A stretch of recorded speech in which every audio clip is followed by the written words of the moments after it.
Hello everyone, welcome to the final part 8 of the mascot tournament. Tonight we are crowning a champion. We have 8 contenders that I did not bother to change to get you excited for. Louisville and Iowa, Battle of the Birds is up first. Louisville and Iowa.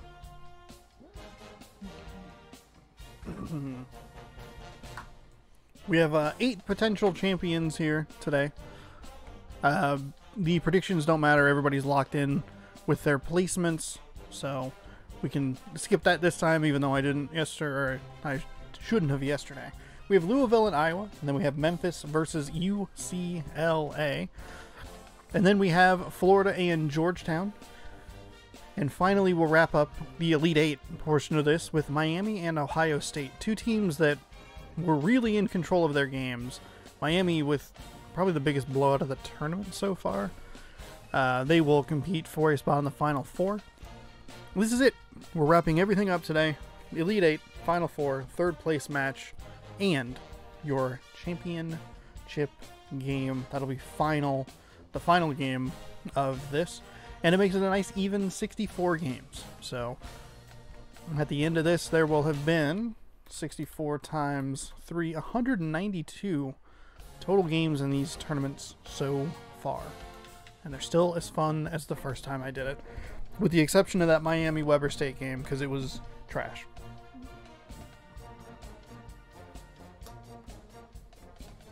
So, without further ado, we'll go ahead and get started here. Louisville visiting Iowa. 2 birds, 1 goal.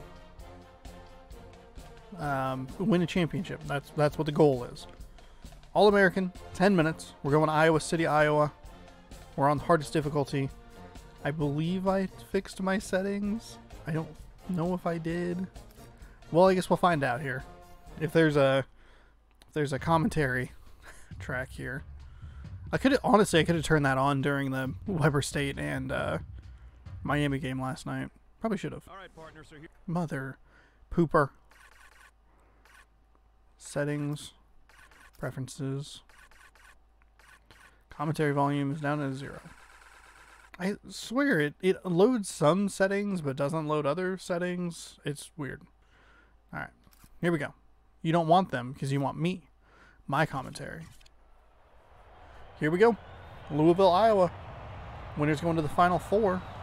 One of these teams will see 3 additional times after this. The other team will end their run here. Every team that gets to the Final Four gets to play in the Final Four, the championship game, and the 3rd place game. Or the 3rd place game. And there you go. Louisville starting strong by throwing it off the back of the backboard. Excellent start. We saw them use their defense very effectively, their full court defense, very effectively yesterday. We'll see if it's as effective today. A 3 from Iowa gets them on the board, and a quick lead for them as they break through Louisville's defense, which contradicts the question I just asked. Doesn't look like they'll be as effective this time around. There's a potential 3. No, just a very deep 2 for Louisville to cut it down to 1 point. Here's that full court press. Very effective in these games. Oh, wow. They broke through. Nice block, though. What a recovery by the Louisville Cardinals. They have all kinds of options. The Iowa Hawkeyes were nowhere to be found during that transition opportunity. It was just a matter of who was going to get to score that bucket. It was going to be a Cardinal, though. You have a guy under the hoop. Oh, that was a real missed opportunity there. Not that big of a deal because they do come away with 2 points, but should have been easier.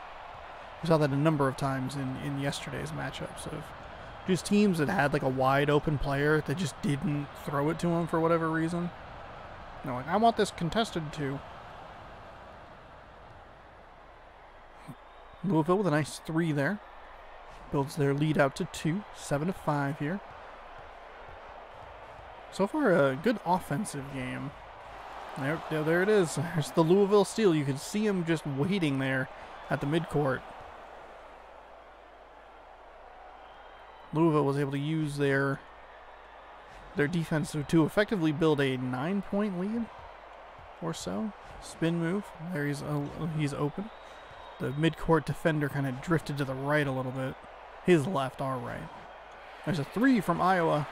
Big shot cuts the lead down to 1, 9-8.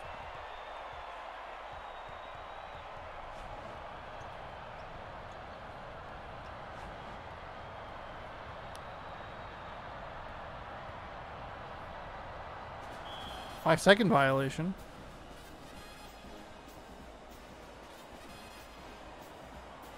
Okay, I think there's a you probably are looking at me going, why is he moving his headphones a bunch? There's a vacuum outside, and it's hard to tell with this headset on if it's a vacuum or if it's my laptop that's going to explode in the next 10 seconds. It's a vacuum, by the way. Nice jam home by Louisville to push their lead out to 3, 11-8. Very efficient game so far, he says immediately as they get a steal. But on the offensive end, both teams seem like they've done well to execute the shots that they've been given.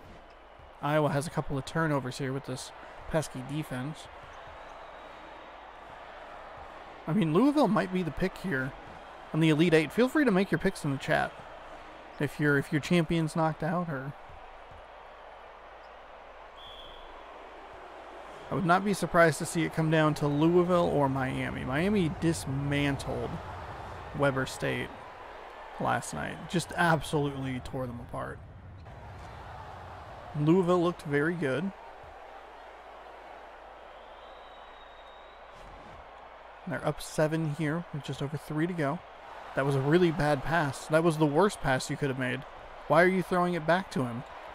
You broke the defense. You had a guy wide open on the left and you just threw it backwards. And you got bailed out by your excellent defense. With a deep 2. Friendly roll off that left iron.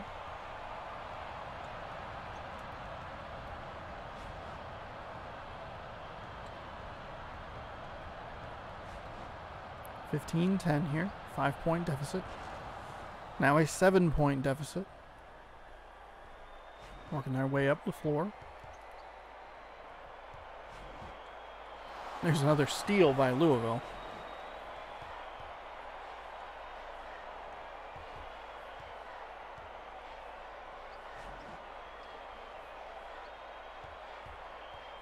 Oh, what? Out of bounds. The baseline bandit gets...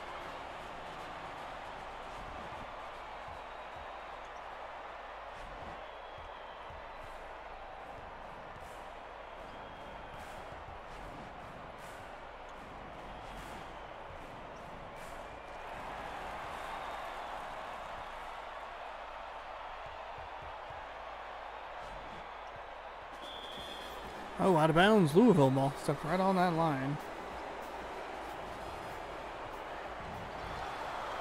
Stolen away by Iowa. They're only down 5 now. 5:21 remaining.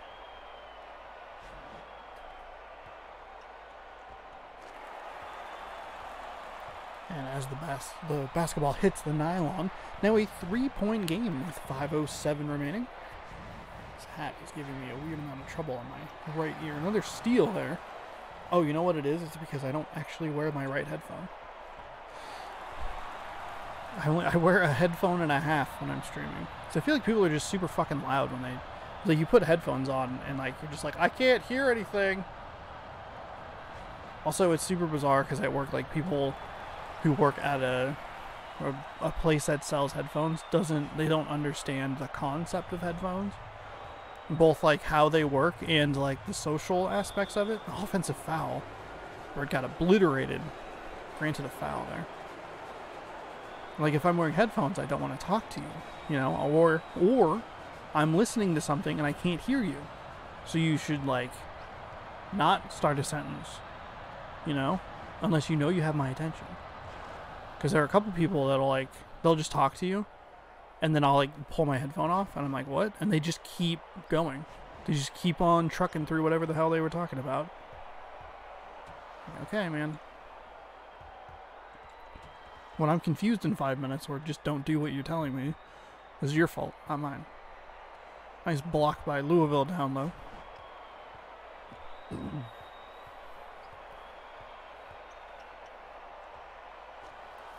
A nice 3 by Louisville to push the lead out to 6.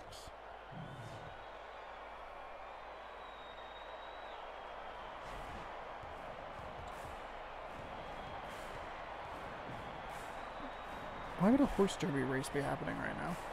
Nothing is happening, and then the horse derby community is like, no, we can have a horse race. It's cool. 22-16 here. 3:31 remaining. First half. First game. Oh, man. It's coming to a close here, folks. 7 games after this. We'll be done till September. That'll be fun. First shot is up and good. So we have a 23-16 game. Close, but no cigar. Speaking of 23-19, a.k.a. Monsters, Inc., specifically. They have cookies and scream ice cream at Safeway. And if there was more room in the freezer / if I ate ice cream, might have bought some.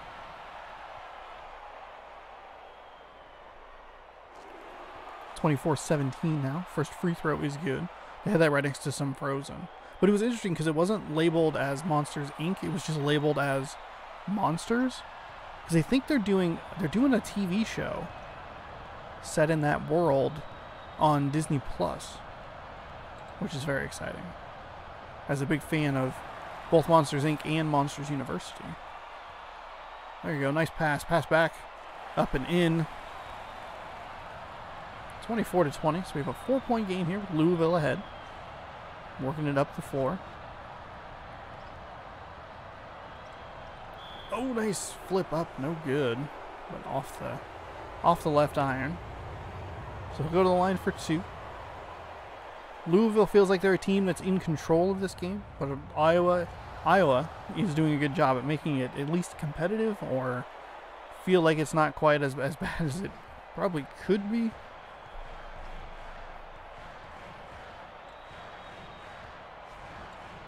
Oh, another steal right at that midcourt line. That's a dangerous spot to get a steal. You can get backcourt violations off of that. But Louisville hasn't been quite as effective as on their steals to points. Like, granted, they got an offensive rebound and put it back in for 2 there, but it hasn't been what it was in Louisville's last game yesterday, when it just seemed like they were, every time they got a steal, it seemed like they were getting a basket. Quick passes inside. That's going to be a defensive foul. Hard block.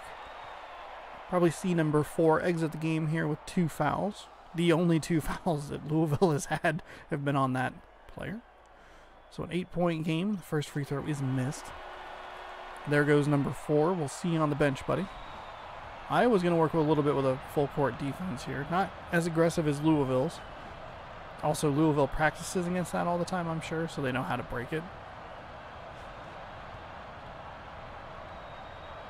There's a deep 3 for Louisville.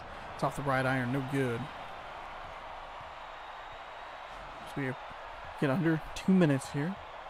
Iowa in great position. Saw a team yesterday really close the gap at the end of the first half. I say a team because obviously I remember exactly who it was.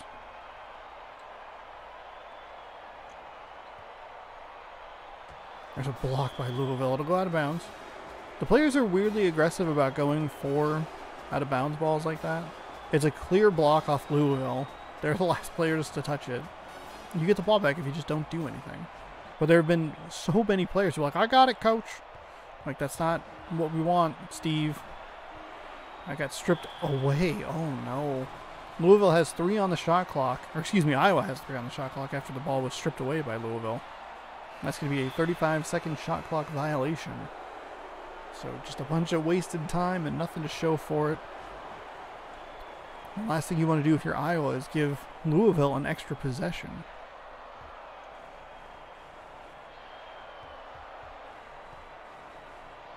There's a deep 2. Shot is good. So Louisville up 9 now. You got him up on the... You had him wide open on the right. It's crowded on the left. It's a steal. They were getting close. I'm sure they were getting close to a 10-second violation as well. So a bit of an absolute mess. So keep in mind it was like a 7-point game when Iowa had a 35-second shot clock violation. Now ballooned out to 11 after that turnover, and presumably almost another turnover. Looks like the game is going to be stuck here. Nope, just kidding. That's been a good jinx. That's been a solid, good to have jinx. Iowa, oh, nice turnover there. They get up a couple more steps. They can get a 3. They got to shoot it at the buzzer. Oh, dang.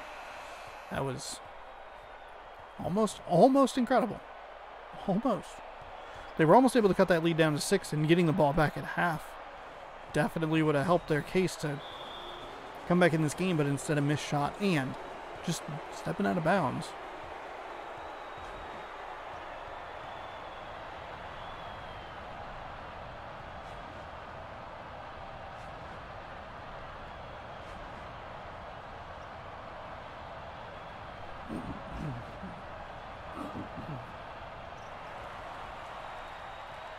(32-23). 9-point game here. No points so far here in the second half. Oh, just over 30 seconds gone. That's not like a ridiculous statement or anything. Might maybe a little silly, but not necessarily ridiculous. 9:13. I don't know why I just said the times. I just said it was gone. I forgot it. There's a nice defended shot by Iowa. Gets an offensive rebound though, and Louisville puts it home. Push their lead back to 11. There you go. That's what you want. You want that when that player is kind of open on that right side. That's the way to break it. Instead, what even happened there? He just walked out of bounds. Iowa doing everything they can to say, you know what, we don't want to play 3 more games. They heard that they have to play the Final 4. They'd have to play the 3rd place game or the championship game. And they're like, oh God, 4 games in one day. Ooh boy, that is too much. Also, hopefully you enjoy the teams that are in the Final 4, because you're going to see a lot of them. 34-26, nice 3-pointer there.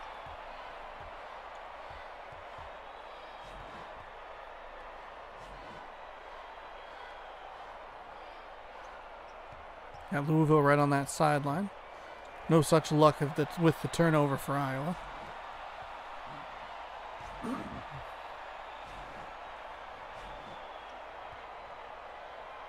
That is a tremendously deep 3, and he nailed it to cut the lead down to 5. 6 straight for Iowa. I can't believe he took that shot so deep. He was like, you know what? Am I at the midcourt logo?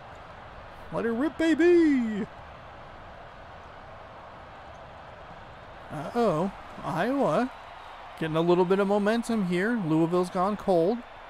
Louisville definitely seems to feed on actually making their baskets. I know that sounds like an absurd statement, but if you make a basket, then you get to set up your defense in the full court like Louisville likes to do. There's a shot to stop the bleeding a little bit. Just like this. They've been susceptible if they go cold from the field. That's a deep 2, I believe. Maybe it was a 3. 34. Wait, what? Oh. Yeah, it was a 2. I think my stream is the stream preview is very far behind. Thanks to all them drop frames, and then when it disconnected and all that good stuff. Jeez. So the number was 5? 34-29. That was as close as it's gotten.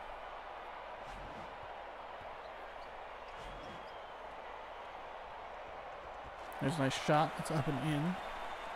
38-31 here. Iowa doing a good job keeping it close. Down by as many as 11. There's a 3 from Louisville. It's no good, but an offensive rebound. Somehow with 3 defenders there, they still gave up an offensive rebound. As many as 11, as little as 5. There's a jam home. Push it back out to 9. Out to 9. Skipped a word in that sentence. Iowa looked like they were going to be on a bit of a run, but a couple of turnovers really put the nail in that coffin. There's a nice offensive play there. Just bullied the defender to the ground and scored over the top of him. Over the top of his just corpse.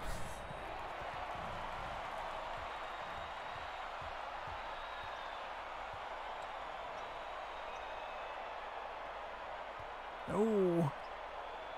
Nice block there by Louisville. Louisville has had a great number of blocks down low in this game. They've been really good defensively throughout the entire series, or the entire tournament, but their blocks have been next level in this one. Iowa just lost the ball.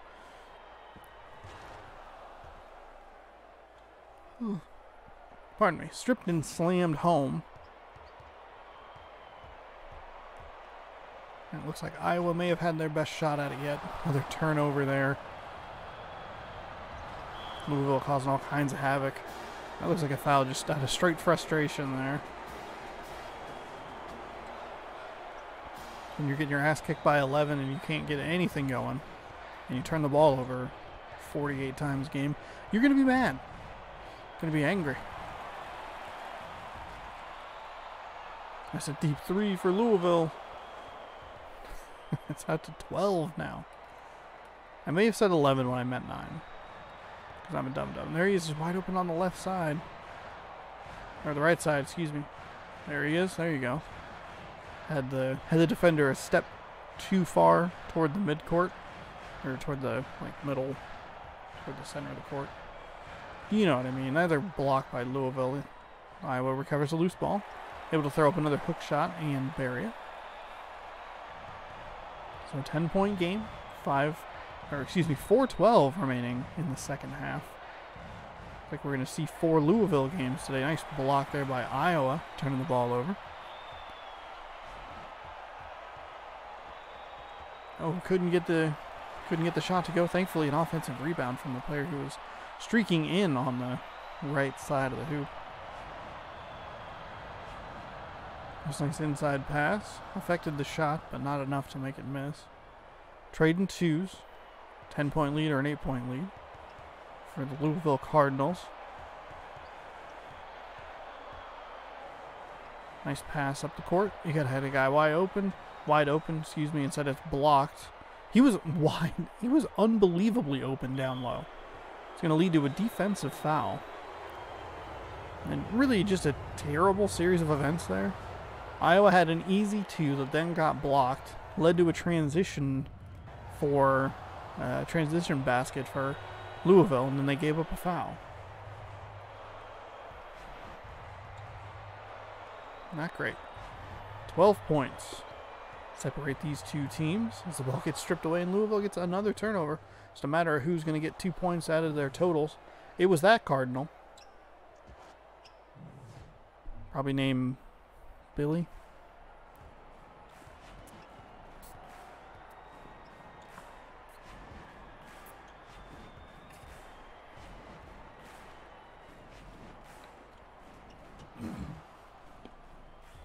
Another block. The crowd goes silent as it is now a as it's now a 14-point game. Now 15. Now 16. So Iowa really struggled down the stretch here. Louisville's been in control of this game for pretty much all of it. Maybe the early stages wasn't quite figured out just yet. Is that a 3? No, it was a 2. Definite. Oh, that was 3. Wow, okay. Wow, looked like the foot was absolutely on the line. And I mean, the regular foot was on the line, but whatever. 13-point game here. Defensive foul. That is surprising. Could be 3 shots. Not exactly sure where they're going to mark the Louisville shooter. It looks like it's just a 2. Front end of the free throw is obviously no good. Second is true. Really hard to tell. If you're new, the mascot costumes are just draped over the regular player models. So Louisville's feet are actually just the regular player's feet, which makes it very hard to tell if they're out of bounds or shooting a 3. Sometimes it'll look like they are like clearly on the line, but they're actually not. Doesn't matter how... Oh, just kidding. I was going to say it doesn't matter where your feet are when you're scoring points at point-blank range and they miss 2 shots. I was not out of this just yet. They need a lot to go right, but Louisville's been susceptible to runs. They can go cold. 3-point play here definitely helps.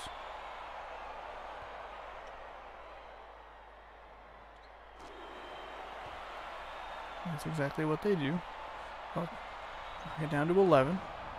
I was probably going to need a little bit more of a formidable full court defense there.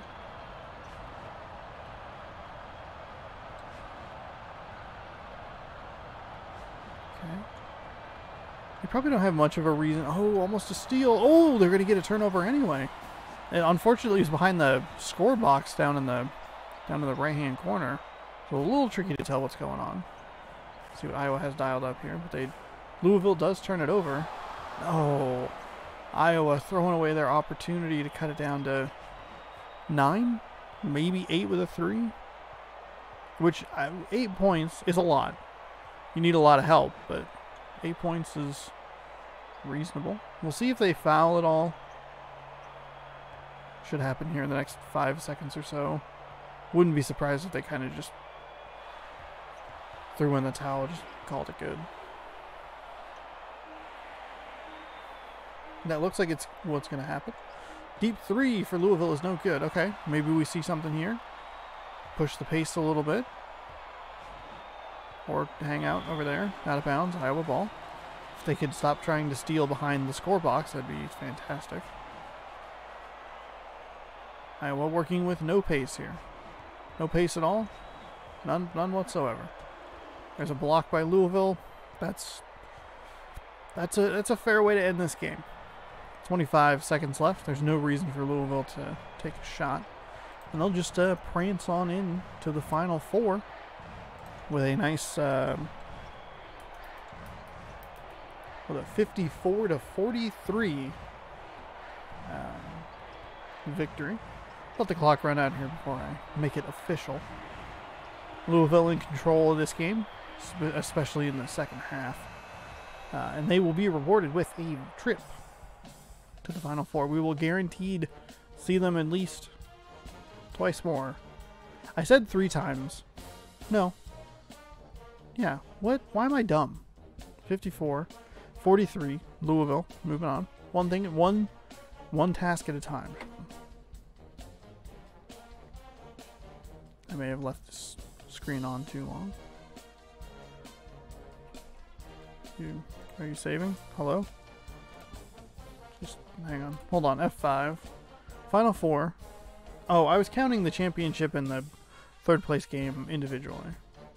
We'll see them 2 more times. Whoops. 54-43. Louisville. Moving on. There we go.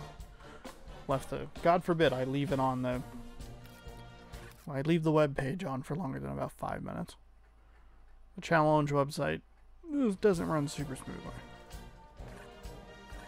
Game modes. Memphis traveling down to UCLA. Memphis took care of the Cincinnati Bearcats in the thumbnail game yesterday. LM. Memphis. We have UCLA, Tigers and Bears. There are no more Lions in this tournament. Get it started here. All-American. We are working with a 10-minute half. We're going to Pauley Pavilion in Los Angeles. Probably the most boring court that we've seen. Has Memphis had a home game?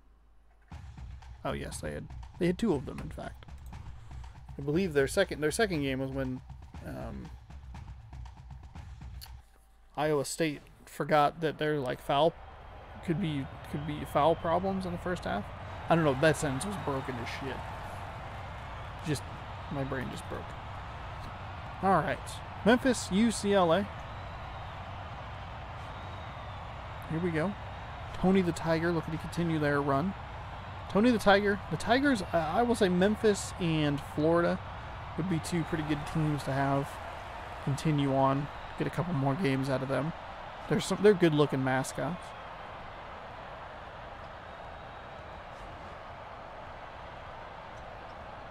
See if Memphis, Florida, and we'll see about maybe Miami.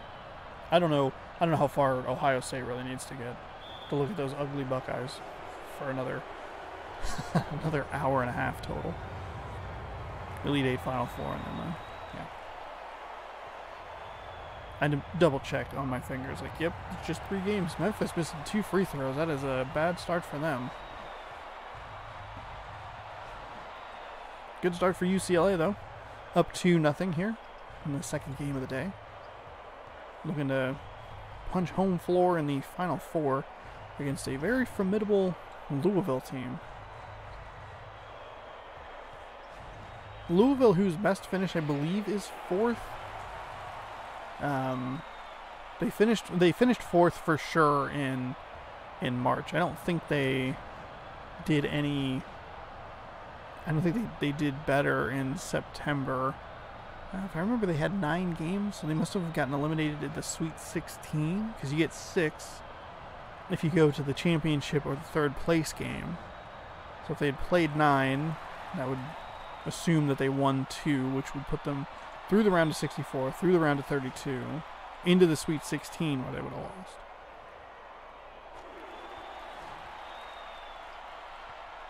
But that is a story that I should have saved for a different time. 6-0 here. UCLA. And by a different time, I mean like 5 minutes from now. Memphis just flipping it up, hoping to get something to drop. And unfortunately, it's going to be out of bounds. UCLA ball. Alright, the Tigers really need some help here. They are struggling a great deal. Already down 6. Now down 8. Oh boy. Oh boy.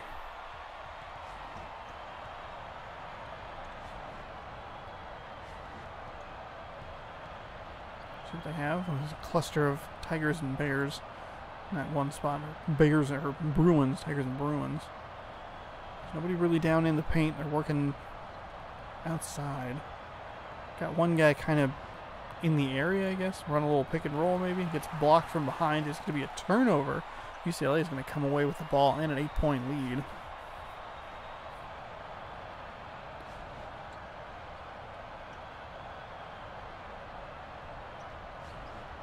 There's a nice defensive play by Memphis to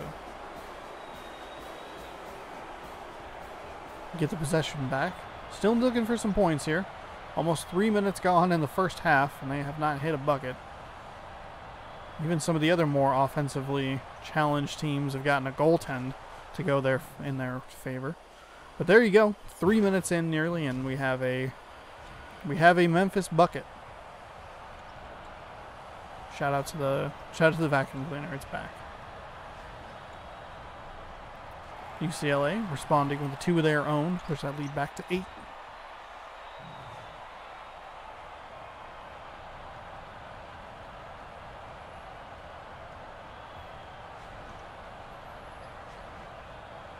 Oh.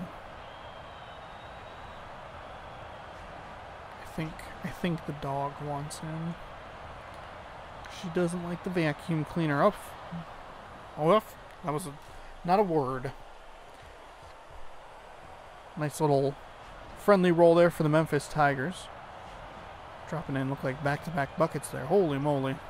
Things we've never seen in this game from the Tigers. Bruins passing around. That's a 3 for them. No good. Offensive rebound is still no good. Which is surprising. That bear is huge down low. Surprising to see that they couldn't get a... Oh, there's a nice pass inside. Change the shot midway. And they cut the lead down to 4. So 10-6, Memphis. Making a little run here. Making sure that this game doesn't get out of hand too early. We've had that, and we had that yesterday, and boy... Oh boy. There's a 2. UCLA with another offensive rebound. That time they get it to drop off that friendly roll. Little bounce there.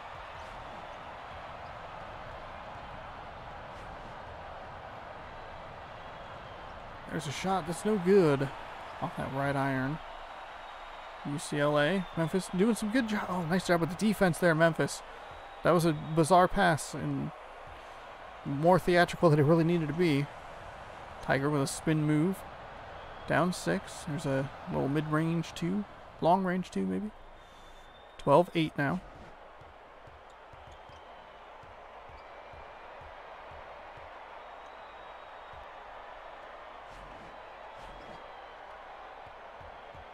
Four points separate these two teams, looking to go to the Final Four. The baseline bandit strikes again. Steals the possession away from the UCLA Bruins. Battle of number ones, by the way. I think we had a battle of double zeros earlier in the tournament. And then you have Nevada, there's a three from Memphis. It was wide open, and he got it. So this is the closest Memphis has been since it was 0-0. On a nice run here to make this game competitive, keep themselves in it.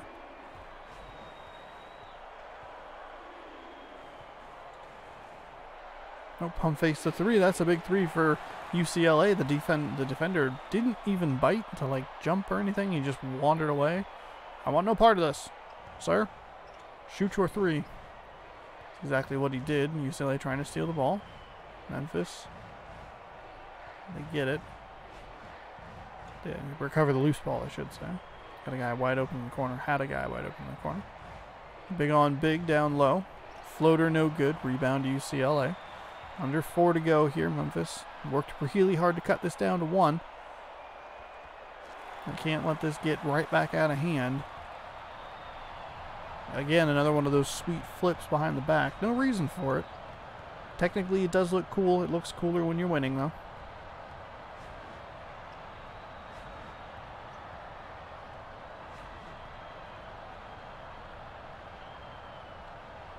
Nice pass inside.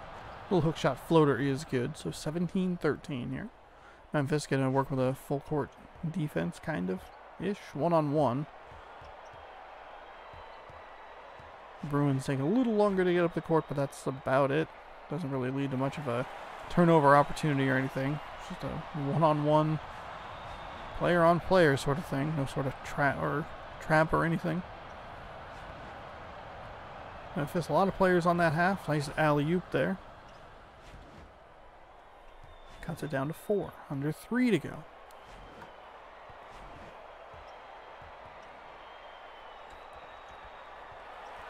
Oh, a nice jam home from UCLA. And a steal. Oh, that was actually not a bad pass. Usually we see passes deep down the court and they look really dumb because they're just floated up there for kind of anybody to grab it. That wasn't bad because that Memphis player was actually a step ahead of the UCLA defender. Would have been an easy 2. It does backfire on them.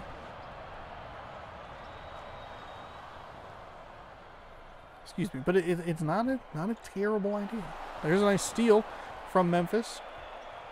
They'll work inside into a double team. It's turned right back over to UCLA. There'll be a reach-in foul there.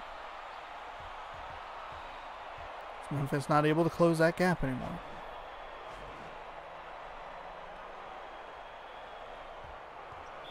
There's another turnover in that corner. The baseline bandit getting UCLA again.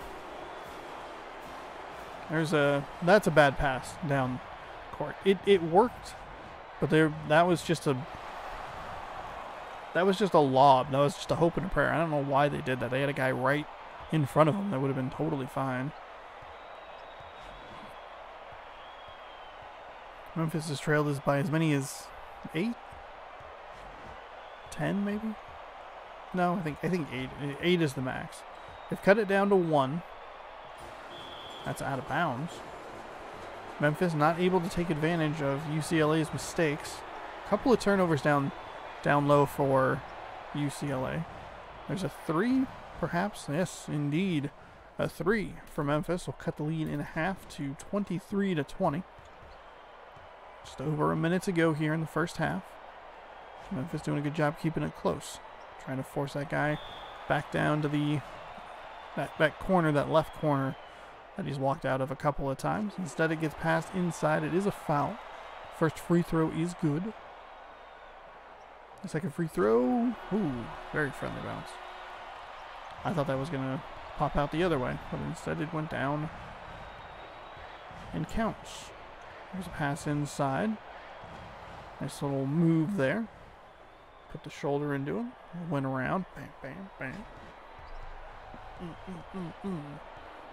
25-22. So a 3-point game with 43 seconds to go. Color me surprised. With the way UCLA started this game, I thought they would really just take control, and they haven't. They have not done that. The extra point is good, so that's a 3-point play. 28-22. A steal by the UCLA Bruins is going to lead to another foul and another 3-point play. And just as quickly as it was a 3-point game, it is right back up to, what, 7 now? 8? 30-22. That is a 6-0 run. Two very friendly free throw bounces.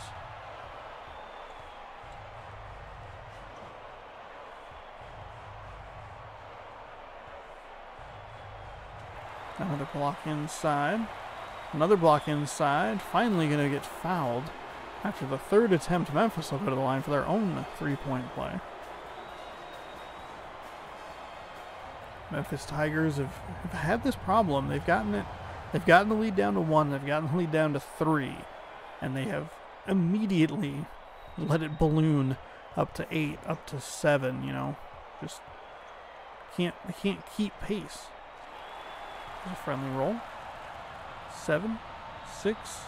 There's a nice play. I don't think that's the player you want the ball in the hands of. It rattles around and goes good. So, okay, cool. Worked inside. Found a little shot there. Cuts the lead down to 6, and they get the ball back.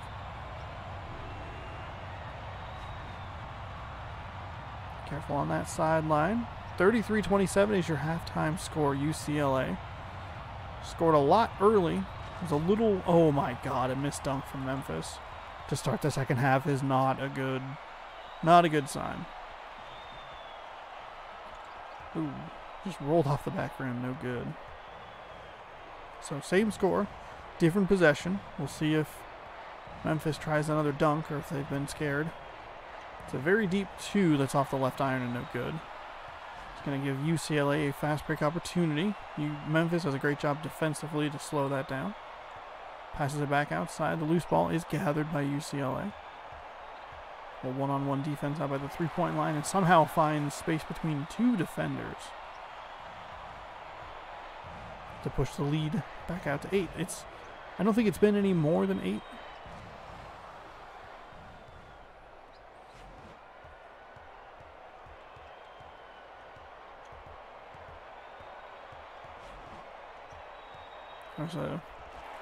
We saw that play a lot with Georgetown when they played Alabama last night. Just kind of rolling one guy to the basket.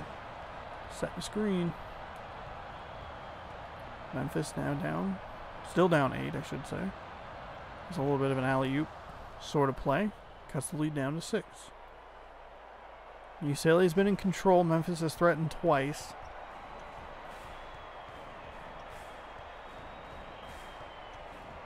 We'll see what they have to offer here in the second half. If they can get close, can they overcome? Can they get over that hump? There's another steal from the Tigers there. That is a good sign. Convert this into some points and you're looking pretty good. There you go. Down to 4. See what the Tigers have in store this time. Defensively, I should say. Giving up a defensive foul. Not the best situation, but thankfully it wasn't a 3-point play, and they missed one of the free throws, so far, pretty okay. And that's how it'll stay. 1 out of 2, not bad. 5-point game.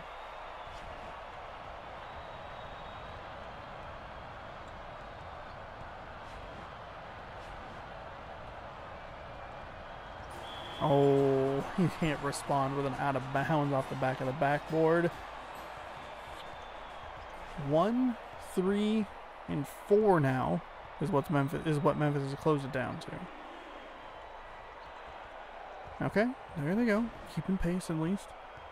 Got to take advantage of these UCLA misses. Previous time they've cut it down this close. They've given up some pretty big runs. Instead, they trade a 2 for 1 and cut it down to 1 possession game here. Pretty far out. Nobody's really in the paint. Gives an opportunity for the Memphis defense actually to collapse and get a hard foul in there. First free throw is good. Second free throw was no good. Nice defensive rebound by the Tigers. Over 3 minutes gone here in the second half. Feels like this half has been a little bit slower paced than what we're used to seeing. Tigers not afraid to shoot it from 3. They had a wide open guy there. Elected not to do anything with it. Passed it back inside. Passed it back outside. There's a wide open 3. It's good. That's actually just a 2. My apologies.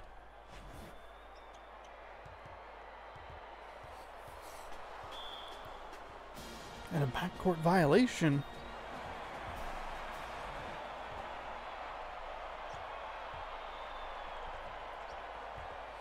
A backcourt violation into an immediate turnover. Thankfully, UCLA did not come away with any points. That's been a weird consistency in this game. Has been turnovers as Memphis takes their first lead of the game, 40-39. Most games, from what I can tell, defensive foul there. Number 35 is coming out of the game because he has 3 personal fouls. Most games seem like they just warp the players to the correct position when a foul or a backcourt violation or a turnover occurs. They're just immediately in the spot. This game has them running back into position, which is odd because it puts the defense in advantageous positions sometimes, like on that last time when Memphis threw it in and there was a UCLA defender. It's because the players were actually moving up the court instead of just being warped to the spot that they're supposed to be in and then set ready for the next thing. It's why the end of game stuff has been so interesting. Not only have there been an increase in missed free throws down the stretch, but there's also been turnovers on the inbound passes that have given teams opportunities to, instead of trading 3s for 2s, they're trading 2s for nothing because they get an extra possession out of it. Makes the end of the game a lot more fascinating. Memphis now up 3 halfway through this second half. UCLA has gone cold. Memphis has caught a bit of fire here. Minus that turnover. Get another steal there. Got a one-on-one opportunity. We'll see if he holds it. He's going to try. Draws the foul. First on number 1. First team foul. Could be an important number as we come down the stretch. Second one is up and good, though. So a 4-point game now. Memphis is the largest lead of the game. It's their only lead of the game. Honestly, I'm kind of surprised they didn't get this lead and then immediately give it back.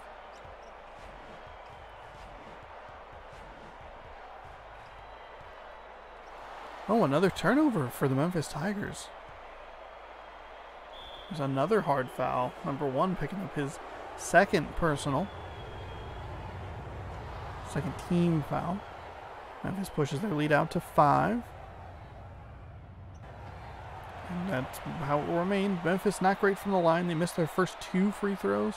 They've only been 50% on their last couple of trips, so that's 4 off the top of my head. I'm sure they've missed more, but if it comes down to that number, inside of 4 points, or that's what you're looking at as your culprit, is your free throws.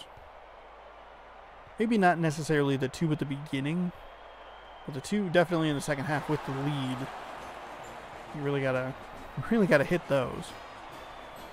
Bruins up with their own opportunity for a 3-point play as those cases pop in there in the back. UCLA has had an incredible friendly bounce from the line. That's the 3rd one of those I believe we've seen that has gotten a really nice bounce. There's a mid-range 2 that's no good. So UCLA can tie or retake the lead with a 3 down on this trip. There's quick passes inside. 2 Memphis defenders. Not great odds if you're a UCLA offensive player. But instead they'll work around. Nice shot there. Or steal, excuse me. Giving Memphis an extra offensive possession. They can't get the friendly roll. They do get the offensive rebound. It goes off the bottom of the rim. It is recovered by another Tiger. And it's jammed home for a 4-point lead. We saw this with another team. It might have actually been Georgetown. Georgetown and Florida, maybe?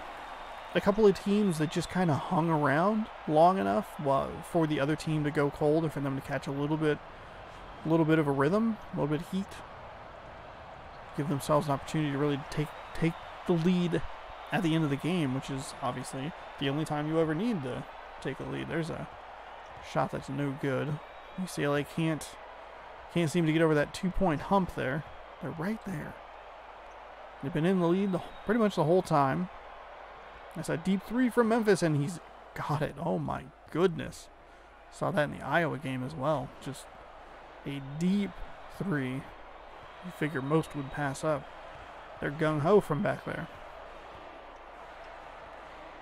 Nice defensive recovery from the Memphis Tigers. That's a very effective play.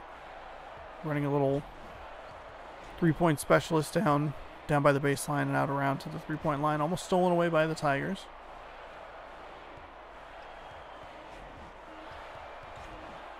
Three, two, one. It's going to be stripped away. It's going to be a 35-second shot clock violation. That is the best possible outcome there for the Tigers. I mean, I guess the steal would be a little bit better because you get an opportunity for a fast break, but hard to argue. Hard to argue just any turnover there. Try to get it into the big Tiger down low. It's blocked by the big Bear. That's a hard foul there. Second personal for number 5. Team foul number 5 for Memphis. And finally, the bounce doesn't go UCLA's way, which is a really unfortunate time for that to happen. With a 51-47 game here, Memphis almost just ran it out of bounds. Thankfully, the dribbling was off, so it was above the line. Because if he had dropped it down, it would have been a turnover. Pardon me. And we do actually see that a lot, where teams just run. They just go, I want to go this way. Okay. We have a 6-point game here with 1:10 remaining. There's a 2 to cut it down to 4. UCLA doesn't need to foul this time down the floor. They can play a good defensive possession. They will foul anyway. Only a 2-score game. I'm surprised to see him foul. Actually, okay, there you go. That's exactly what I was talking about earlier. Glad that came back up here at the end of the game. This is why you don't want to have a ton of team fouls going into the final minute and a half is usually where we see the first timeouts start to happen. The fouls typically happen about a minute left. It just depends on how much a team is down. Oh, that's a goaltend by Memphis, and it's a 2-point game with 49.8. So there's no reason for UCLA to foul here.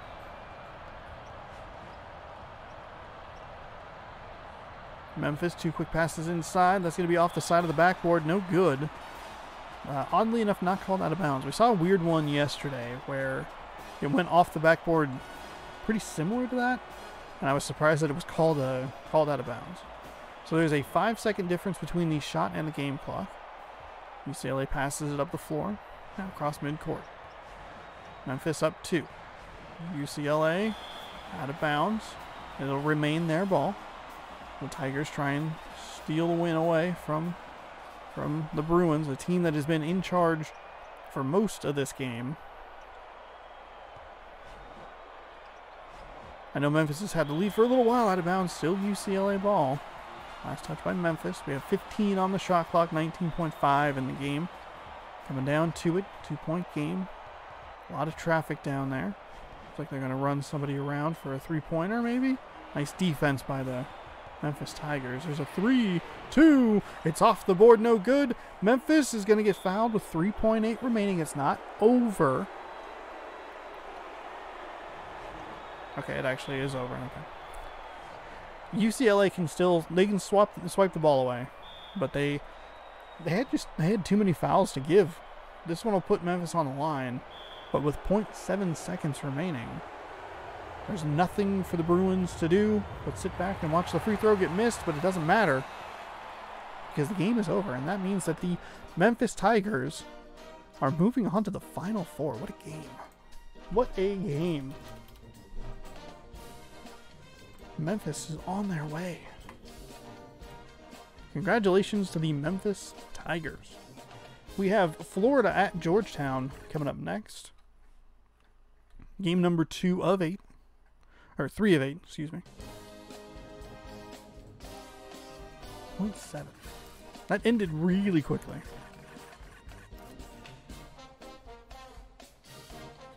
Man, because I'm surprised because if you get a rebound fast enough, you can probably call timeout, and then Florida, I believe, is the away team because they played first yesterday. Florida away, Georgetown home.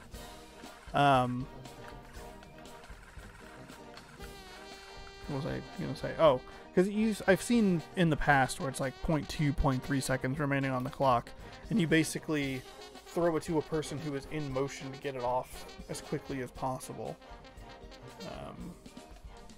Hard to do, but still an opportunity. Okay, then there's a clean break just in case this is one of the 5 best games. Florida and Georgetown is our next matchup here in the Elite 8. We'll get that started right here. We're going to the Hoyas' hometown of Washington, D.C. So the MCI Center. Florida Gators, the Georgetown Hoyas. We saw the Georgetown Hoyas take out the much beloved Alabama Crimson Tide yesterday. And Florida knocked off Kentucky. So it was almost an incredible matchup. 50% of an incredible matchup. Instead, we get the Georgetown Hoyas. They'll face the winners of our final game, who is Ohio State and that other team that I currently remember. Oh yeah, Miami. How can I forget Miami? Florida, what the hell are you doing? Georgetown up 2. Florida stepped out of bounds immediately, and now Georgetown's up 4. Interestingly, though, the Florida Gators they trailed most of the game yesterday, if I remember correctly. They had a really nice run at the end of the first half and the beginning of the second half, if I recall correctly. But it was quite the fight. They took a 1-point lead with a nice steal there by the the Florida Gators. They took a 1-point lead with about 1.2 seconds left and escaped with a victory. I was trying to remember if they played at home or not. Shot is no good. Off the rim. So still 4-0. Florida looking for their first points of the game, and they'll have to try and get it from the free throw line. Could get a weird score of 3-1 or 4-1. Nope, just kidding. So 4-0.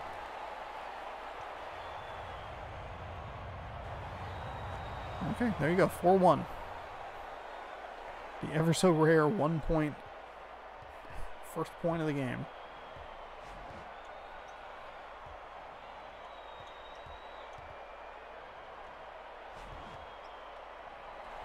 There's a foul inside for the Georgetown Hoyas.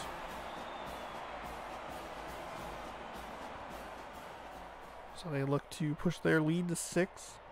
Rattles around the rim and drops. This is the second SEC opponent in a row that they will have to play. Should Georgetown win, they'll play somebody else, thankfully not from the Southeastern Conference. There's a 3 for Florida. It's no good. Kind of a weird passing situation there where the guy threw it to the guy who was defended, and then the guy was like, oh, I'll just throw it back to you in 3 land. Huck it, bro. There's a 2 for Georgetown. This is not the start that the Gators wanted. Down 9-1. They have 1 point from a free throw, and that is it. There's a nice little play there. We saw a lot of Georgetown running that play yesterday in the game against Alabama. It was very effective for them, but it was also surprisingly effective against them. So maybe something Florida can use as this game continues. As it's an 8-point deficit right now, 11-3.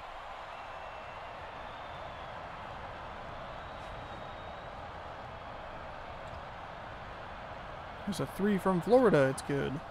Cuts the lead down to 5. It's over 2.5 minutes gone. There's a nice off the left side of the rim. It's going to be a foul to go to the line for 2. Florida already 2 team fouls. Pretty early in this game.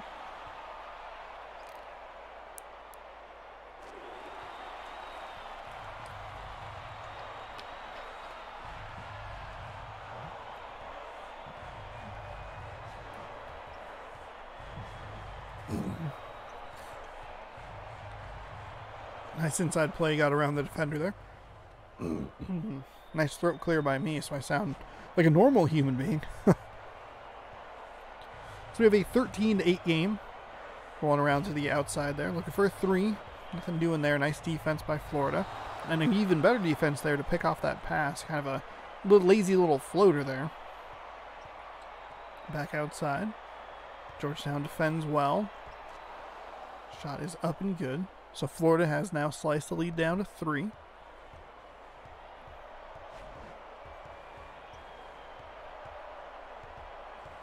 There's a play we saw a lot against Alabama. There's that, exactly what I was talking about, just a pick and roll. Oh, that drop. Oh my god, that was a very weird sequence of events. I thought that cut away way too soon. But Georgetown likes to run that high screen there. Florida got a defender over there, but it was too late. It's like, oh, why did that stop so suddenly? Florida's going to make a substitution here. Too many fouls for this young Gator.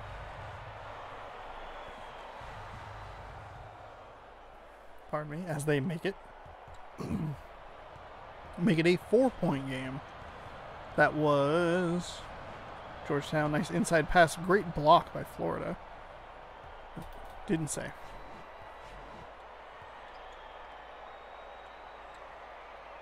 There's a 3 from Florida. Cut it down to 1. Oh, that was actually, I'm sorry, that was only a 2. That was only a 2-pointer. Those feet, they are tricky. It's Georgetown in the corner. Working it inside. It's a dangerous place to be with the baseline bandit down there. That's a dangerous cross-court pass. Weird that was the one that got picked off as he tried to throw it back out to whoever was standing there for a 3. Not a terribly accurate pass. Instead of it being a fluid catch and shoot, he had to regather himself and instead threw it away. So turnovers cancel each other out, and we're right back where we were moments ago, but this time it's a turnover again, so still where we were moments ago. Florida turns the ball over. Second time in a row. Florida finally has tied this game. Took them almost 5 minutes, but they got there eventually.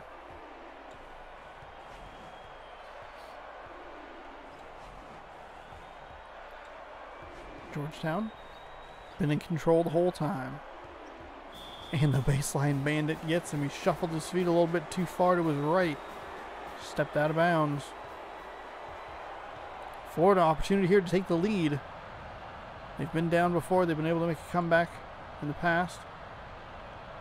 Kind of surprised the Gator didn't take the shot from the corner. Instead he'll take a couple steps inside. Still misses though. Nice defense by the Florida Gators to at least make it a tricky shot for Florida, or Georgetown, excuse me. Georgetown does get it up and in for 2 points, but Florida with nice transition defense to make it interesting at the hoop at least.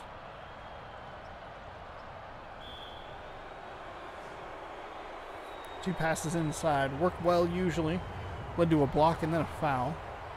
Florida opportunity to tie the line. No good.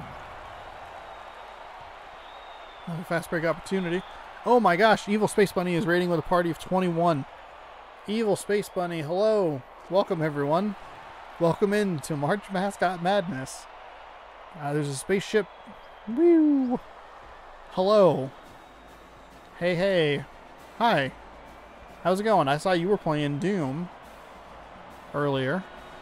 It's a pretty good game. You were playing on a difficulty level that I was not brave enough to try. Dude, Doom is so good. Nightmare is not too bad. Oh, okay. That's good. I do get like 2 shots. Oh, yeah. Yeah. I'm playing on, I think it's the level just below that. And it was kicking my butt early in it. I'm finally getting some upgrades to at least make myself feel like I'm better at the game, but still not that great. Also, I missed the chain gun, so that sucks. So I don't think you can get it anywhere past. Beat on ultraviolet, so it's not super bad. Chain gun is so good. Also dash. The dash is incredible.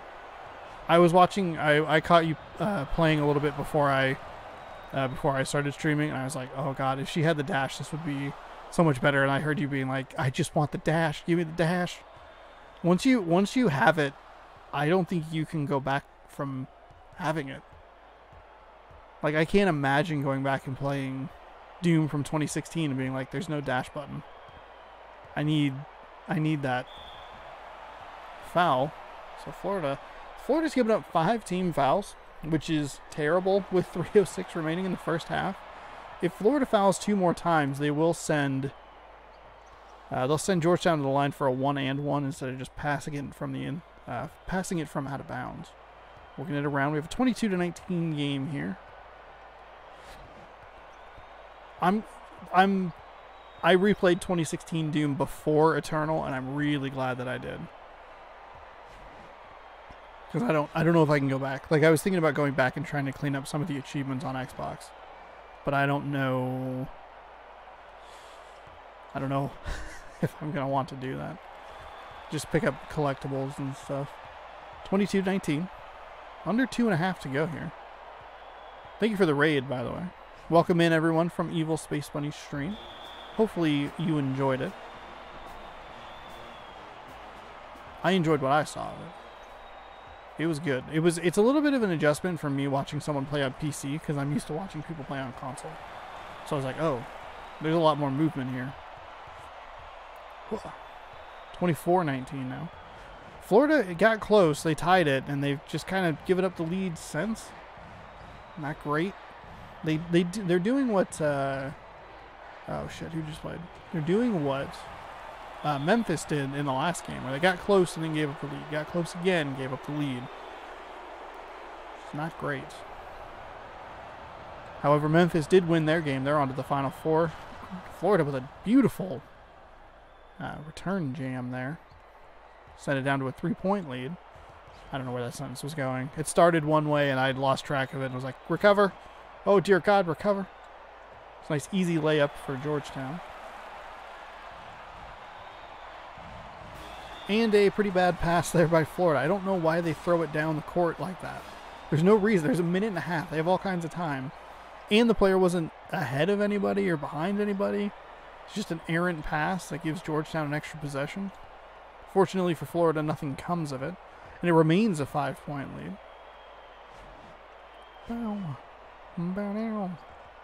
Off the left iron, no good. Florida and Georgetown both hitting a little bit of a cold streak here. It was 19-3 for Georgetown. Ooh, boy. Keeping all the team names straight is surprisingly difficult. It especially sucks with Georgetown, because there's Georgetown, Georgia, and Georgia Tech. And I'm like, oh, God. Oh, dear God. And Georgia is a dog. All right, a bunch of stuff I need to do. Read some more. Be lurking. Good luck. Mascot Basketball. Thank you very much. Thank you for the lurk. Appreciate it. If you're watching my stream and you don't follow Evil Space Bunny, you should. She usually plays survival games. Today she was playing Doom. Saturdays are the days where she usually switches it up. She'll play usually side-scrollers on Saturdays. But today was Doom, because Doom is love and Doom is life. Or I guess Doom is rip and Doom is tear. Another errant pass this time by Georgetown. That was a really... Why did you do that? You just walked out of the way. You said, I want no part of this posterization. And the lead is ballooned out to 8. Again, thank you so much for the raid. Have a good night. Enjoy everything that you got going on. Hopefully it's good stuff you have going on. Hopefully you're making something delicious for food. Some of us just eat Chewy bars. Chewy, if you'd like to sponsor the stream, I'm open to it. A couple free throws, or well, maybe one free throw. 33-27. Okay, no, 2 free throws. We're up and good. That was our score at halftime. So Georgetown, damn it. Georgetown, maybe not off to the greatest start in the world, considering that you've already put Florida on the line for 2. With a 6-point lead here. Or 6-point deficit, I guess, if you're talking from Florida's perspective. There's a quick popping shot. My brain is apparently just melting. I don't know why. I slept really well last night. I didn't get up till like 10. Pretty dope. It's a good thing I went downstairs when I did backcourt violation. Florida ball. My mom stopped by, dropped off some packages. Rang the doorbell. That was a thing that happened. Thanks to everyone who's sticking around from Evil Space Bunny's stream. Appreciate it. Free throw is up and good. So it's up to a 4-point lead now. 34-30. 35-30 now. 9:07 remaining here, second half. Bit of a slow start to this second half as there's been a few fouls stopping the clock. This is game number 3. We're doing 8 games today. There's a nice 3 from Florida to cut it down to 2. You can see it right above you to all the new people who are coming into the stream from the from Evil Space Bunny stream. We've done the 2. Damn it! We've done the 2 on this side. We are on the Florida Georgetown side. We'll go down to Ohio State and Miami, and then we'll see the Final 4, the 3rd place game, and the championship game. For those of you who don't know, for those of you who are new, like I just pointed out, my name is Sean. I stream here a lot, usually Wednesday, Friday, Saturday, and Monday. I stream a very large variety of games. Some kind of like seasonal series stuff on Wednesdays, some special events like this. You have tuned into March Mascot Madness. We are in the Elite 8, currently game number 3 of 4 for the Elite 8.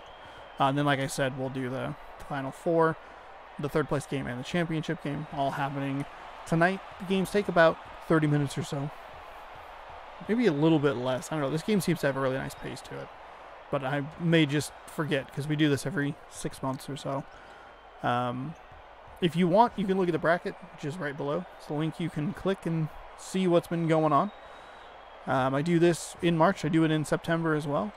So if you like what you see here and you want to join in on it, you get the opportunity to watch every single game here on Twitch.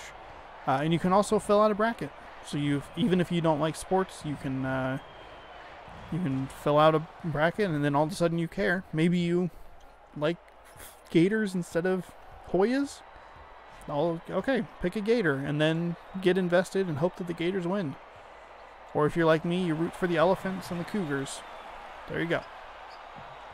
But all kinds of games are on this channel. New stuff, old stuff, stuff that I go, wow, that's a really good idea. I should play that. That happens all here. 3 is good for Florida, who's now down by 1.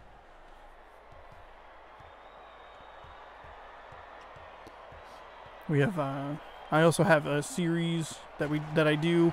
It's currently not being recorded live now, but it's over on YouTube, called Grab Bag, which has inspired one of the games that'll be played this week. Grab Bag's basically a show where I have a literal duffel bag full of video games. I pull a game out, show you, then we play it. I had so much fun playing Pimp My Ride that game is coming back to the channel this Wednesday. Conveniently April Fool's Day. But no fool would turn down a car with flames on it, or would they? So that's going to happen on Wednesday. Then we'll be checking out Final Fantasy VII on the PlayStation 1. this next weekend, and then we'll also be checking out Final Fantasy VII Remake when that comes out as well. So lots of fun stuff to look forward to. If any of that sounds interesting, hit that follow button. You can be notified when I go live. Anyway, back to the action now that I've successfully advertised you into following this sweet stream. Also remember that I should actually introduce myself, because I watch other people do raids and I'm like, oh shit, I should be like, hey, my name is Sean, and like give a brief synopsis about what I do, instead of just being like, okay, and we're continuing. We have a 43-41 game here, 6 minutes left, second half. Nice pass inside for Florida, working 1-on-2, but still able to find space and jam it down. Florida hanging around, doing exactly what they did in the last round, which was yesterday in the Sweet 16, where they just kind of hung around with Kentucky until they were able to gain the lead at the very last second and punch themselves a ticket to the Elite Eight. Winner plays Miami, who decimated Weber State yesterday, or Ohio State, who took a victory against that one team by the name of, they beat Missouri by 9. They were actually pretty in control of that game. Both of the games yesterday, or I'm sorry, let me rewind that sentence a little bit. The last 2 games of yesterday's stream / video, whatever, not great. Not great. That Miami game was out of hand quickly, and Ohio State never really relinquished any sort of control. They got ahead pretty early, and Missouri just never really gave themselves much of a chance. Third foul on Georgetown this half. Kind of early to have 3 fouls, but it is what it is. 48-47.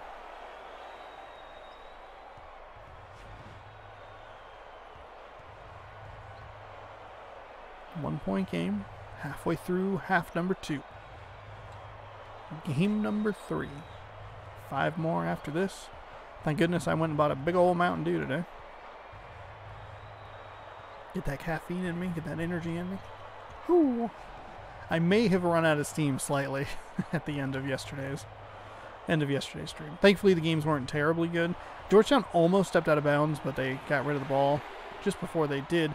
The three-pointer is no good right at the end of the shot clock there. Florida out with an opportunity for a fast break. Georgetown does a great job defending, recovering on defense to give themselves an opportunity to force Florida into a half-court set.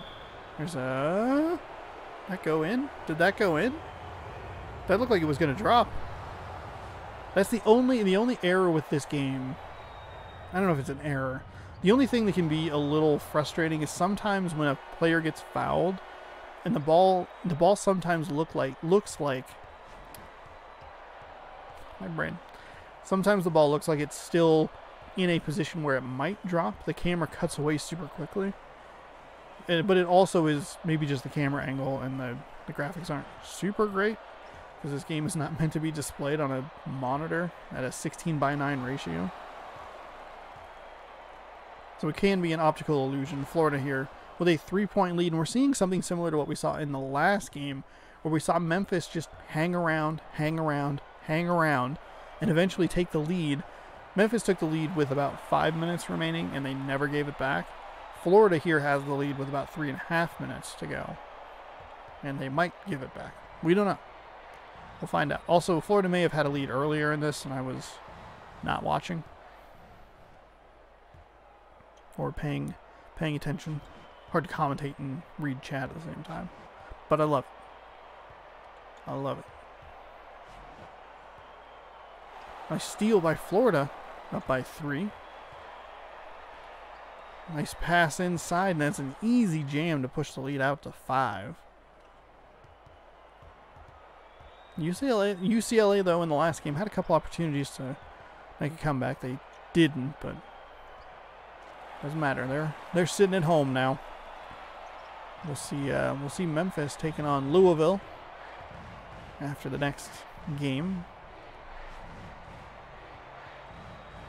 Pass inside, nice jam.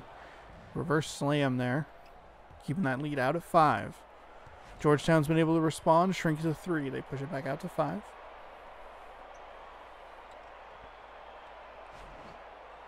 Ooh, Florida stripped the ball away, but it went out of bounds. Last touch by the Gators. That was a baseball pitch across the court. You don't really see that very often. Cross-court passes are often picked off. That was a nice steal there by the Gators. Got the ball loose down inside. Working around.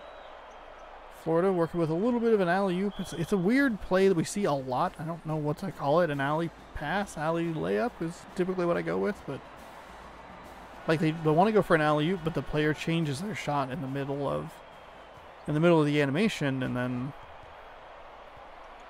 just looks weird. 2 defenders down here to take on the Georgetown offensive player. It's off the side of the backboard. It is recovered. The loose ball recovered by Georgetown. Put it up for 2. Florida's 7-point lead now, 5, 1:26 remaining. Georgetown will probably start fouling with about a minute to go, depending on this offensive possession, I would assume. Florida obviously needs no rush or anything. 5-point game. They have 10 seconds here on the shot clock. The shot clock thing that is on the screen over here to the right shows way early. That's a deep 3, deep into the shot clock. No good. It's tipped in and good. Somehow the Georgetown defender did not get their hands on that ball. And unfortunately,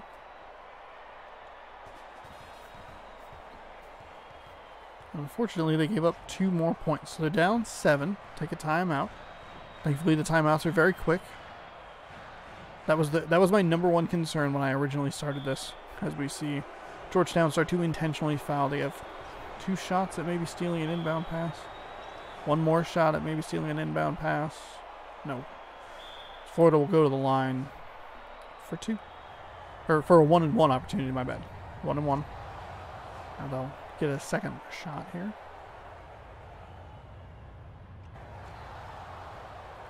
That one is good. So a 9-point lead.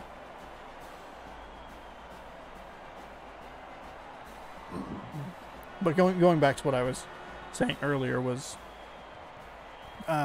during the first March Mascot Madness, when I was testing it out, I was like, uh-oh, the end of this could be really, really bad if the timeouts take too long. But fortunately, they're only about 10 seconds. They don't slow the pace down that much. It's like, oh, what if they're like full 30-second timeouts? Either that or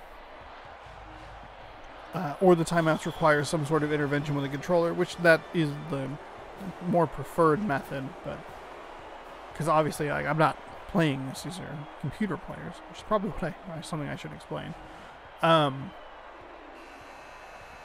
thankfully, it runs itself very nicely and allows me to just sit here and commentate for your hopefully for your enjoyment. 63-54 is our score, and Florida moves on to the Final Four. We're going to punch one more ticket here. We are going to back to the state of Ohio, Columbus, Ohio, I believe. And we're going to watch Miami and Ohio State. Miami, again, just annihilated Weber State. It wasn't even close. Ohio State's game, the score was closer than it would indicate. They were in control the entire time. It was never really close. But here we go. We're going to Value City Arena in Columbus, Ohio. We are on All-American difficulty, which is the top difficulty in the game. 10-minute halves. We use the baseline mid camera, which is a new thing. So we'll load in here, and we'll get set for Hurricanes at Buckeyes. Back in the state of Ohio. Ohio State has played, I would guess, all except for their first game at home. That's exactly right. Shot is no good. Miami with an offensive rebound, able to put it back up and score 2. So this is the third game in a row that Ohio State has been able to play in the friendly confines of Value City Arena. Mr. It's a value. Shot up and good, so Ohio State matches what Miami does on the offensive end of the floor. 2 shots, 2 makes. Just kidding, 3 shots, 2 makes. I forgot that Miami missed one. Whoopsie daisy.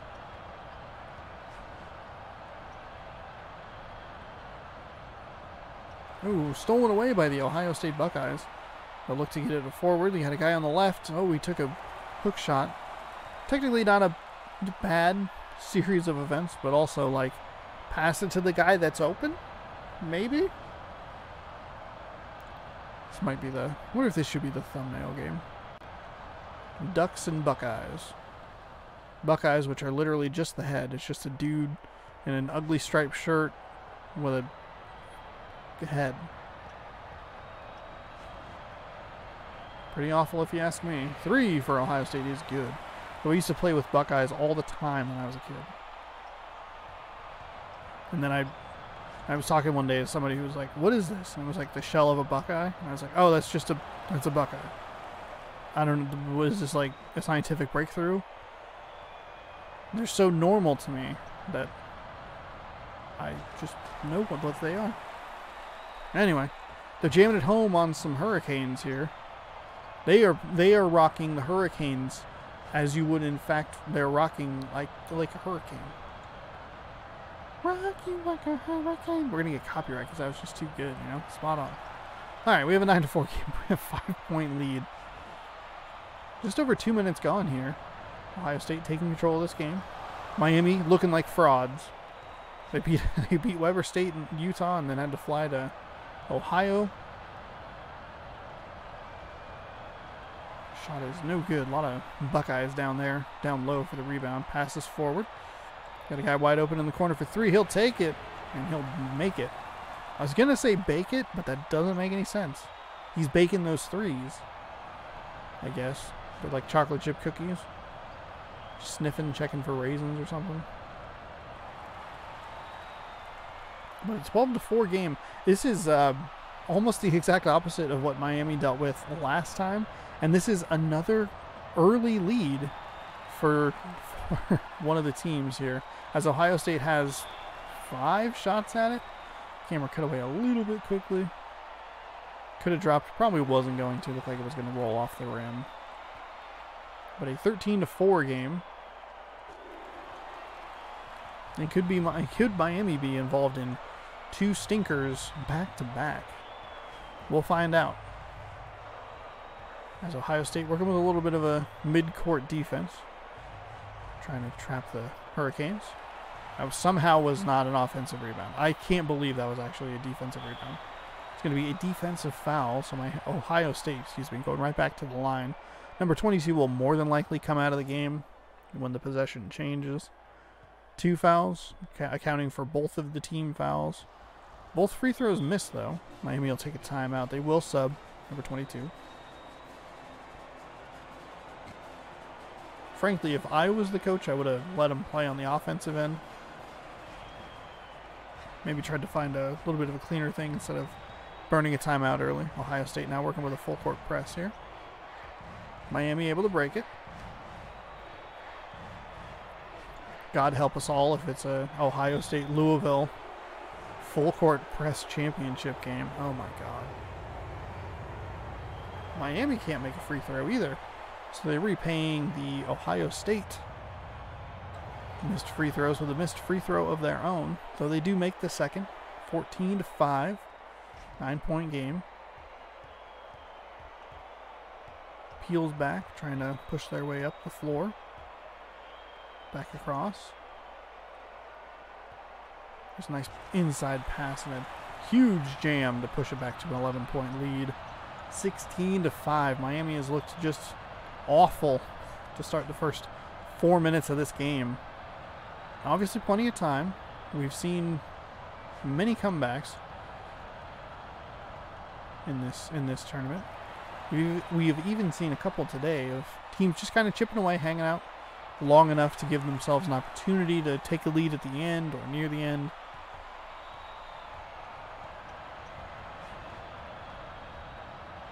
I think the best example so far would be the UCLA-Memphis game as a defensive foul happens.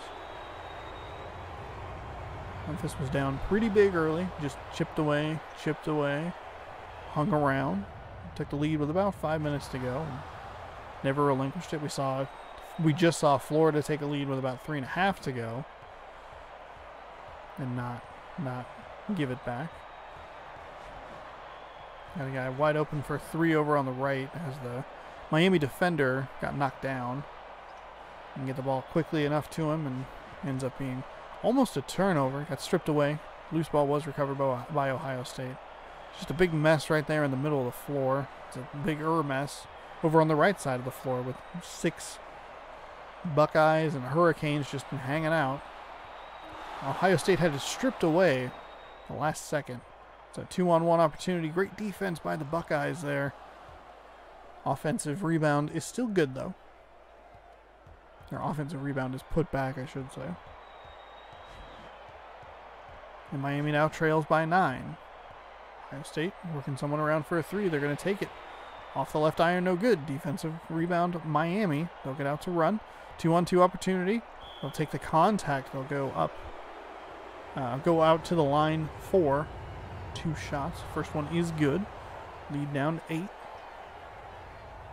The lead was 11. 18-7. Now it's 18-10. Ohio State almost just ran the ball out of bounds. 2 quick passes inside. Shot up. No good. Fell off the right side of the rim. Miami with 3 team fouls. Ohio State not taking advantage of the free points from the line. That's at least 3 missed free throws. There's one that goes down. So the lead now 9. Miami back with the ball. Over 5 gone here. Winner gets to host a Final Four matchup against the Florida Gators. Nice jam home, and the lead back to 11. So it could be an all Florida matchup in the Final Four. But Miami needs to get it kicking.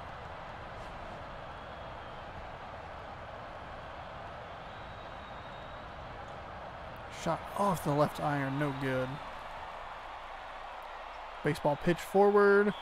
Not a great offensive possession there for Ohio State.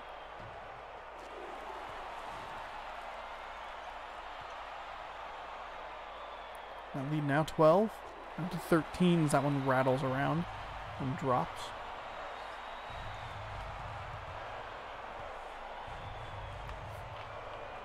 (23-10).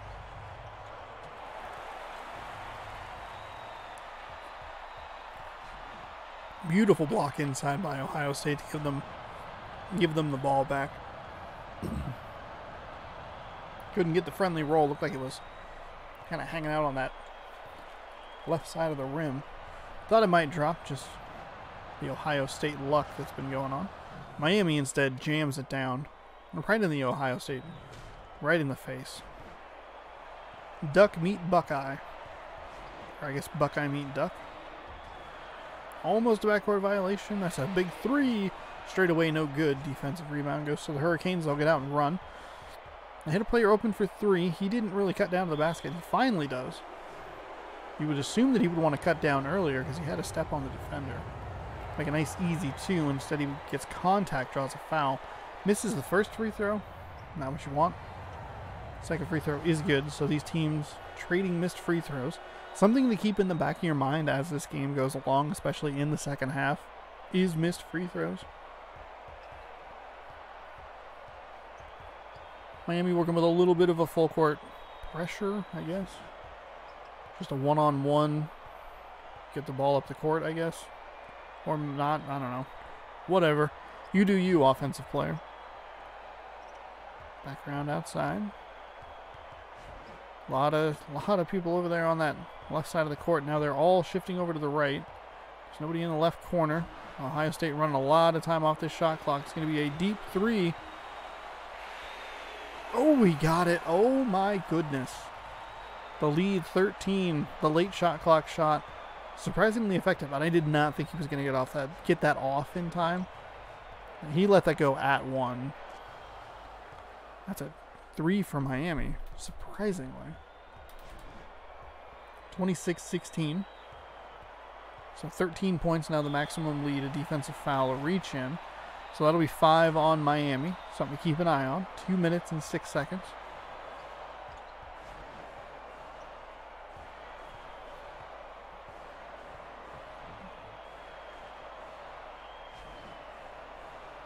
Under 2 to go. Punching a ticket to the Final Four. One more is going. Is it Ohio State? Is it Miami? The current second, it looks like it's going to be Ohio State. Miami with a great opportunity to cut it down to 8 points. But just couldn't get the roll. That's 2 quick passes inside. That's effective. Off the backboard and good. 28-16, 12-point game with 1.5 minutes to go. Miami on the opposite end, like I was saying earlier, the game they played in the Sweet 16 where they just demolished Weber State. Ohio State took it to them early, and they've maintained that lead. Headset, why are you making noise? Like something's breaking. Don't do that. That's bad. So 28-18. Miami working with a full court pressure. Ohio State not really having much trouble with it. Just kind of slows them down a little bit. Everybody kind of working towards the perimeter. Now they'll run a player around for a 3. That's a deep 3. They have it. Wow, they are feeling it from deep. 31-18. Actually, a good example of the scores. The scores have been wildly inconsistent at halftime. I'm used to seeing them in the mid-20s or so, but we've seen lows of 18 and highs of 30s. Saw one team score 40 points in the first half, which is just absurd. They basically ran one play called, hey, we're going to throw it to our center. He's going to jam it down. You go ahead and stop that. And then they said, we can't. So please continue to do it. We will show you no sign that we have any understanding of what is going on. Back out. And they scored 40 points. They went on to win, but they lost in the round of 32, I believe. Ohio State with a nice offensive rebound there. Surprisingly, Miami wasn't able to come up with anything. There was a player in position to. Whipping it across court. 5 seconds or so on the game clock. No shot clock, obviously. Miami hits a 2 right at the buzzer. And they'll cut it down to 11. So 33-22 is your score at halftime. Ohio State with the ball. There's a 2 that's off, no good. Some Ohio State. Oh, getting a foul. Tagged with a foul early in the second half. That's not good.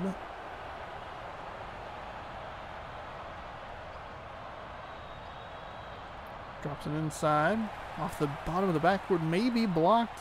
Hard to tell exactly what's going on there. That's a circus shot.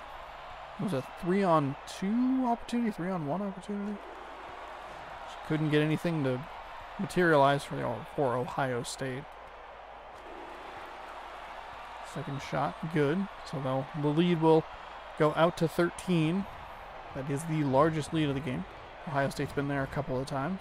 Miami hasn't really been able to make much of a dent in it. And we might have to look at this stupid Buckeye for the rest of the tournament if the Hurricanes can't do anything about this deficit. Nice spin move. Give himself a pretty good look. Tip in is no good. Even when Miami's getting extra opportunities, they can't put them back.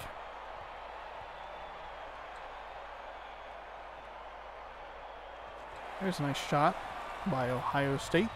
Little hook shot pushes the lead out to 15.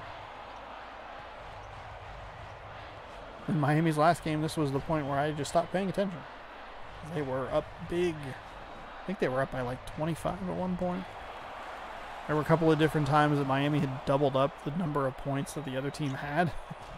It's like, oh, so this is just going to be one of those games. Just show no mercy. But right now we have a 37-24 game. Miami's still very much in it. We have seen a couple of bigger comebacks. We've seen 14 to 15 points. We've seen one that I think was 16 almost make it all the way back. So it's not over by any means. And that's what's kind of interesting about this particular game. This is NCAA March Madness 2006. Previously, we've used NCAA Basketball 09 and NCAA March Madness 2005. And usually leads of like 11 have felt pretty safe. This game has been chaos, and I love it. Not only have the leads not been safe, but missed free throws, which is why I pointed those out earlier. Both of these teams have struggled with their free throw shooting so far. If this game gets close, that could turn the tide. We've seen a couple of teams lose because of bad free throw shooting. A nice offensive rebound is put back by Miami to cut it down to 13. Utah State played Alabama in the first round. They had 2 free throws with 0.2 seconds remaining, or it would have just been, that's it, that's game over. There's nothing Alabama can do. They missed 2 free throws. They went into overtime and lost. We've seen Texas fall to Michigan State because of like some dumb mistakes. It's been absolutely fantastic. I'm sure people who watch this regularly are tired of hearing me talk about it, but it's good. It's exciting. The finishes are fantastic and fun. There's a great stretch in day number 3 where there are just 5 insane games back to back to back to back to back to back to back to back of like big comebacks, overtime games. Really, really awesome stuff. This is probably the game we'll work with moving forward. Playing this on the Xbox because it looks better than the PlayStation 2. Because NCAA March Madness, or NCAA Basketball, 2009 looked very bad and didn't have Cincinnati or Oregon. So I had to sub in some ugly teams that I wasn't super huge on. There's a big 3 from Ohio State. They're still feeling good from deep.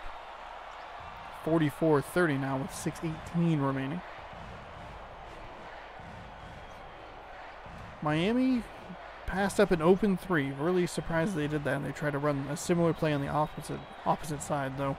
With the result on the right side, why would you run that again? Because you're not really going to shoot a 3. There's a 3. And they swish it home. Slices the lead down to 11. Seems to be what the deficits they're working with. 12 and 15, 11 and 14. Technically, they are making ground, but they're going to have to make up a lot of ground here. 3 for Ohio State is no good. Miami's not in a bad position. It's only a 4-possession, now a 3-possession game. If you want to go 3s, if you want 2s, it's a 5-possession game. Start to maybe feel it from deep. That's a 2. Good, though. Doesn't really matter as long as it goes down. Thankfully, the feet are a little hard to tell because the hitbox is just the regular player. So Miami's a good example. They have really huge feet, but it's just the normal player hitbox on the feet. Thankfully, the home team crowd always shouts 3, so I can tell. Sometimes I'm like, that's a 2, and then it's like a 3, and I'm like, okay, game. You clearly had a flipper across the line, but let me tell you how to do your job. Nice offensive rebound by Ohio State, and they pushed the lead back out to 13. So Miami had it down to 9, 44-35. Ohio State pushed it back out to 13. Which was something that's something that Memphis did in their game. Got it down to 1, ballooned, the lead ballooned. Got it down to 3, lead ballooned.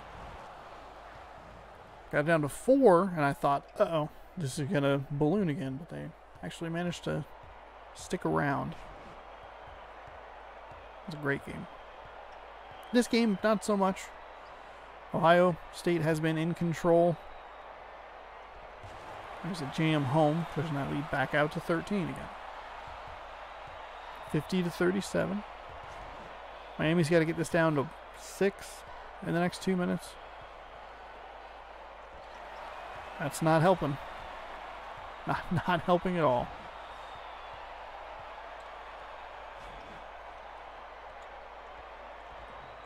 Flip up, and even when Ohio State's missing with multiple defenders right in their way, they're still getting offensive rebounds and flipping it back up.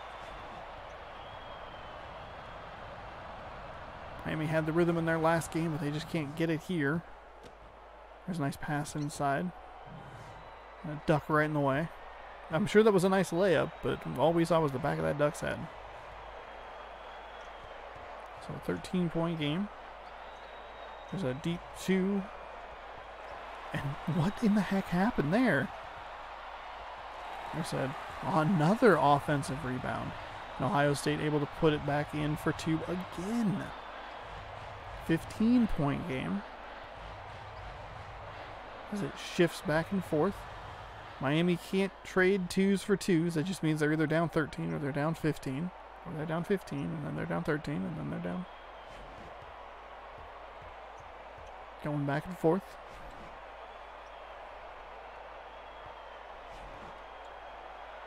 There's a nice jam home for Ohio State, and that's going to build it back out to 15.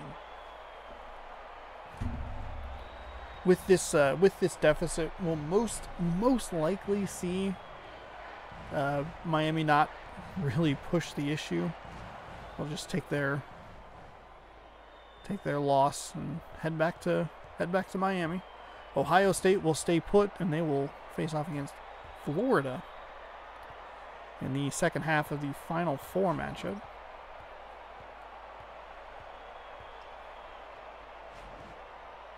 But with 2:05 remaining, things look well in hand for the Buckeyes of Ohio State.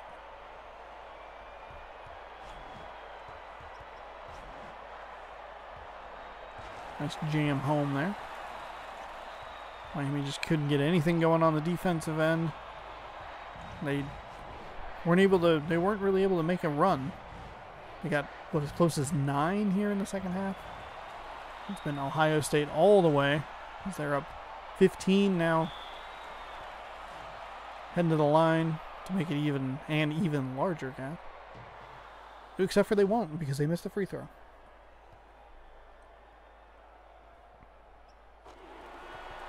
Three. 59-43, so a 6-point game. 16-point game, excuse me. 127. This is usually where you would see the team that's down start to take some timeouts and foul. But I doubt 14 points is going to do that. It's a deep 2, 61-45.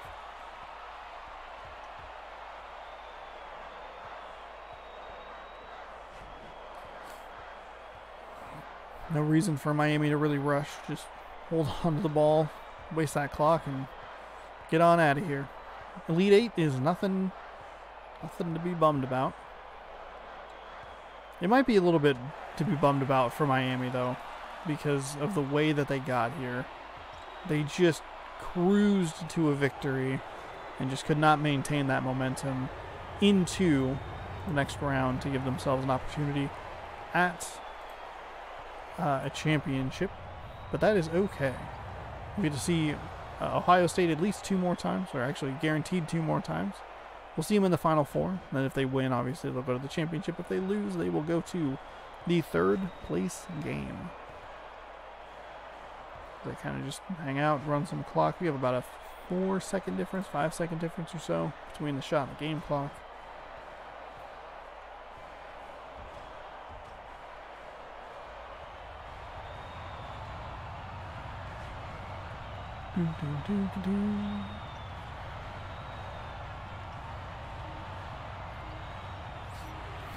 That's a deep 3. Oh, good. Miami with a deep 3 of their own. That is no good. They took that too early, kind of. Miami with a score of 46. Ohio State with a score of 61. They will move on, Ohio State will, to the Final Four where they will face Florida. First up we have Louisville at Memphis. And we get to see if the Tigers can push their way into the championship. They've played very well against a very formidable Louisville team. Both of these matchups are very good. Ideally, it'd be Florida. For me, ideally, it would be Florida and Tony the Tiger from Memphis for the title, but we shall see. I guess if you get Florida and Memphis, regardless of if it's a third place game or if it is a what's it called? Championship. That word. Either way works. We have hit about the halfway point here. Hour and 50 minutes into this video recording. Hell yeah. So everything runs smoothly. Another hour and 50 minutes or so of this stream.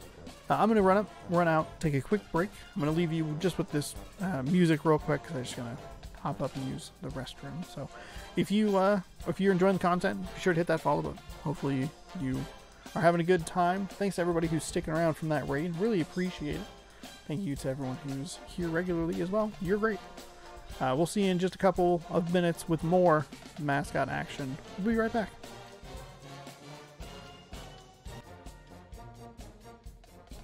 Hey, this time when I hit the unpause recording, I actually unpaused the recording instead of stopping the entire stream. Go me! Alright, welcome back everybody.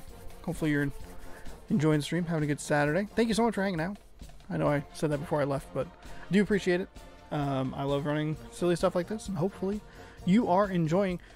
This is it. We're down to the final 4 games. We have the final 4 matchups, and then we'll do the third place game, and we will do the championship. We're going to start here with the final 4. All of that stuff in the above me is now irrelevant. Louisville and Memphis tipping it off here. We have weirdly a top 10 matchup here in the final 4. Standings don't really matter, so that's good. The FedEx Forum is going to be the host to this this matchup here in Memphis, Tennessee. Memphis, they played their first 2. So far they have 2 home games and 2 away games. Louisville played 3 straight games at home, and they have played the last 2 games on the road, including this one.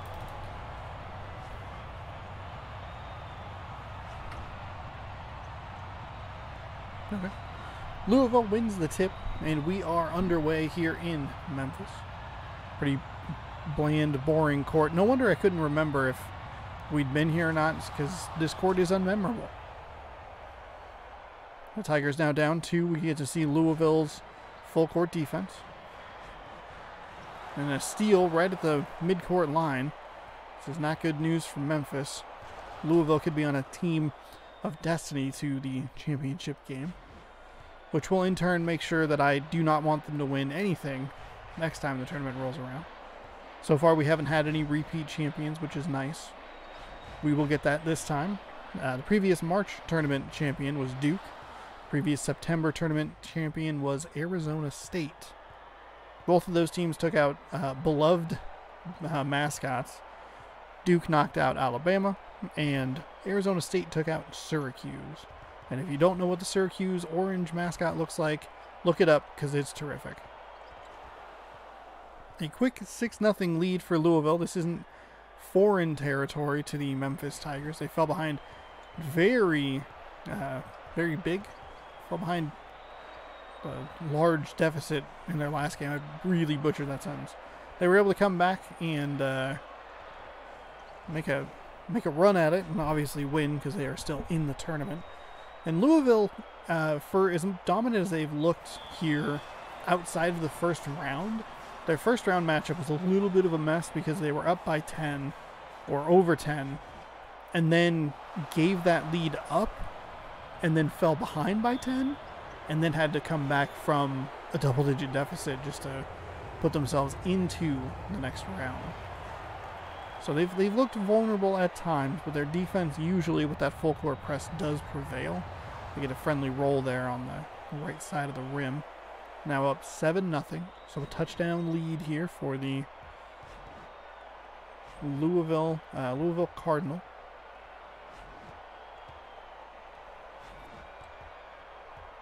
Cardinals. I'm used to, so there's the Louisville Cardinals, plural, because they are a bird. And then there's a Stanford Cardinal, which is just red, I guess. Which explains why their mascot is a stupid, ugly tree. That mascot's horrible. There's a 2. There's Memphis' first points, a little over 2 minutes into the game.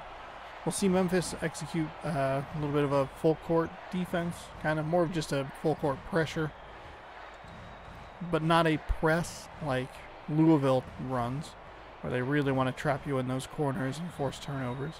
Tends to lead to a lot of early Louisville leads that are pretty large, but they're not the best when they're in transition like that. That's how you can beat Louisville. If that Memphis Tiger actually celebrated, and it might have almost benefited the Memphis team. There's a big 3 to tie the game, and they do. So a 7-0 run from Louisville is answered with a 7-0 run from Memphis. And we are all knotted up with 6:51 left in the first half. So Memphis did not take much time off the clock to get themselves back in this game. Last time it took them a while. This time not so much. Guess we'll pass it inside. Flip up, no good. Offensive rebound. God, I can't get the circus shot to go, or the friendly roll on the rim. It's going to be a hard foul there. Second personal foul for number 35. We'll see him get pulled from the game next change of possession.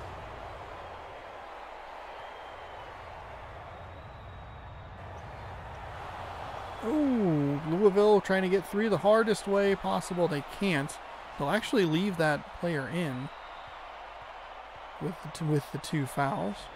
So Louisville only got 1 of their 2 free throws down. Also only got, or didn't get anything from a couple of offensive rebounds, unfortunately for them.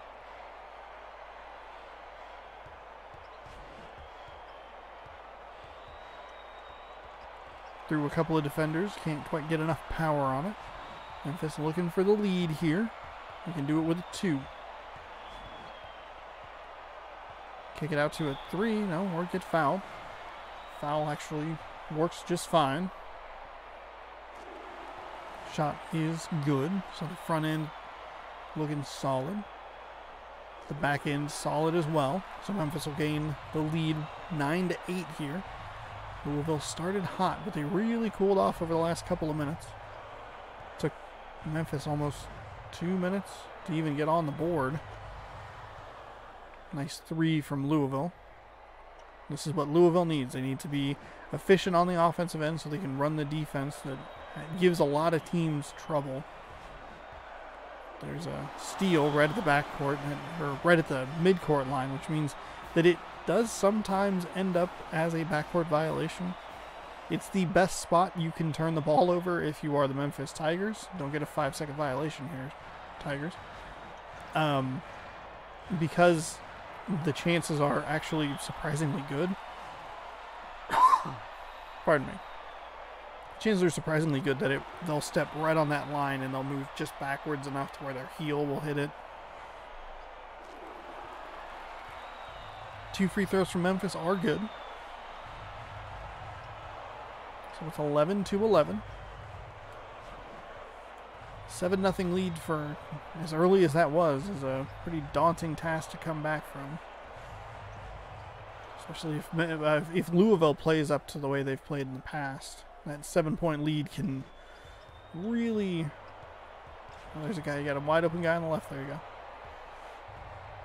Can really start to look daunting. Can force you into passes that just makes the deficit worse and worse as the game goes along. Currently only a 2-point deficit. Nice layup. Ties the game up. I don't remember if it was Louisville. But there was a team that ran, maybe it was Michigan State? There was a team that ran a couple of possessions in a row of full court defense against a team that was not ready for that. They scored 9 points, and that was basically the deficit at the end of the game.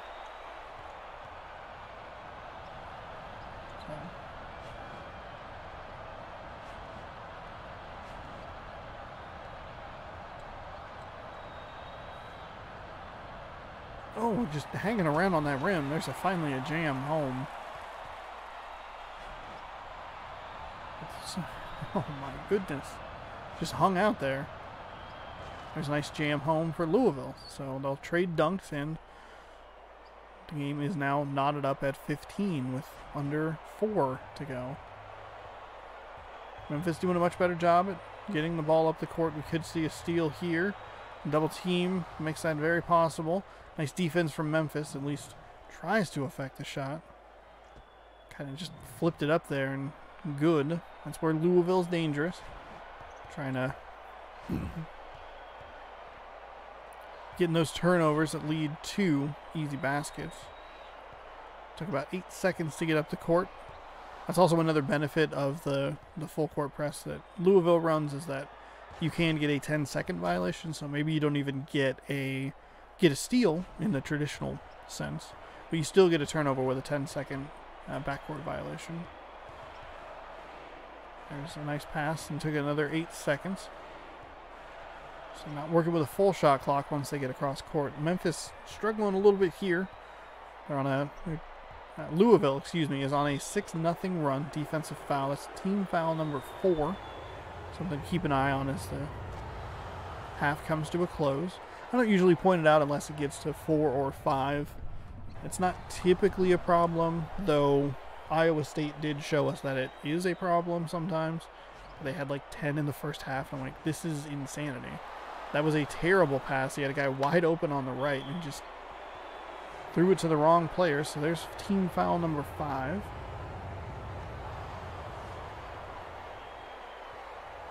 And it is now a 10-0 run for Louisville. So Memphis had that lead, 15-13, and it has been all Louisville since. There's another almost steal. That's another pick, another really bad pass. I don't understand why they're throwing the ball where they're throwing the ball. Here's where Louisville can be a little bit susceptible. Transition can really get them. Louisville's biggest danger is, which frankly is themselves. If they miss shots on the offensive end, they don't get to set up their defense, right? So if you can get them to miss shots, you can get into a rhythm offensively where they don't get to trap you. Makes it easier for you. Seems like it makes it a little harder on them. Like, they look like they really rely on that full court defense to offense sort of thing, or style, I should say. That's a 2, no good. So 23-17. Also, it's definitely pulled Memphis out of its rhythm. Memphis itself was on like a 15-6 run there after falling down 7-0. They were able to get back into the game quickly and keep pace. 24-17 now. Memphis will take a timeout. They will substitute out number 1.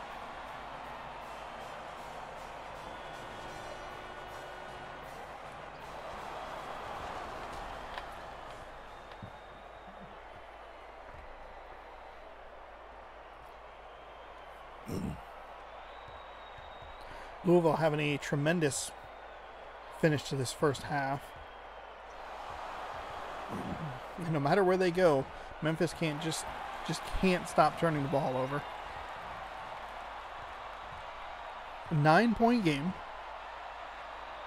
Obviously, plenty of time. We have 1 minute and 5 seconds here in the first half. We have a whole 10-minute second half. I don't know who gets the ball at the break. There's a nice opportunity for a 3-point play there for the Tigers.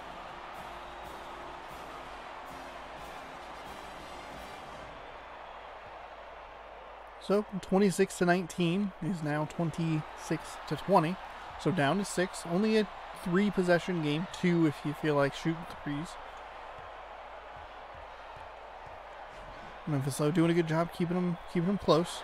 It does expose the problem that Memphis had in the last round, which was they got right there and then they fell apart. And then they're kind of getting close again. Are they going to fall apart again? but also a steal really helps there.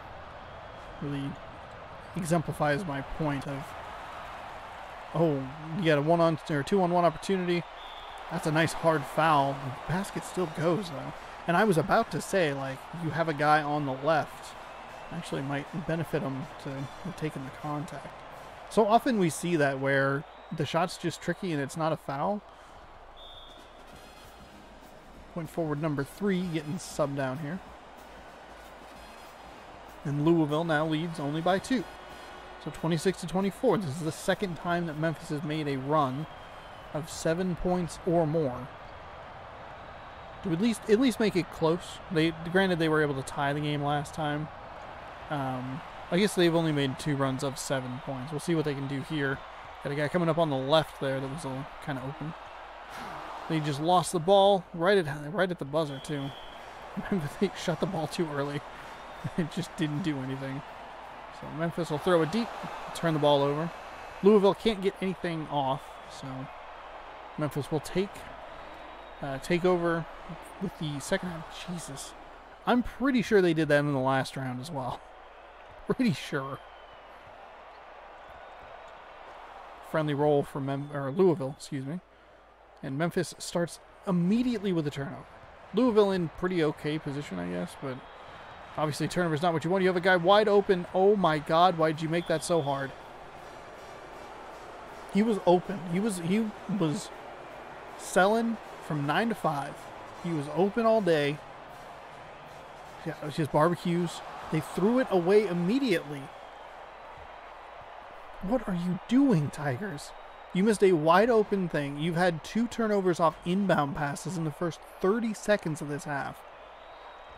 That is not how you get to go to the championship game. That means you're going to be relegated to the 3rd place matchup. We're going to have to face either a Buckeye or a Gator. And I don't like your chances against those Gators. That's just an errant pass. Just want to throw out that Memphis has more turnovers than points here.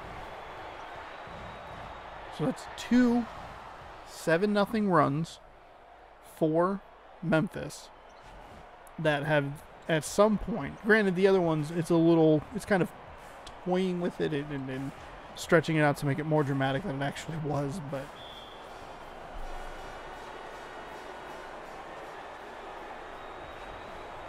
that's two times that they have had 7-point runs. It's the weakness that Memphis has. They can go on runs, they can make games close. They will inevitably fall apart. That's why I was very surprised when they were actually able to get over that hump. They closed it to 1, ballooned. Closed it to 3, ballooned. And then they got it to 4, and I was like, well, here it comes. There's another foul. Memphis did finally put some points on the board, but my God. The turnovers are obscene. This game is now an 8-point game. It is 34-26. Missed free throw by Louisville means that Memphis can get out and run, at least get onto their side of the floor. They don't have to inbound it. All the Memphis players sitting there going, I don't want to throw it inbounds. Don't make me do it. Don't make me do it, coach. Is it? I was going to say a deep 2, but it's actually going to be a foul. Looked like a good block, but Memphis needs any points they can get.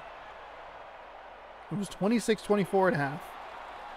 Memphis has scored 4 points. They have at least 4 turnovers. Probably more, quite frankly.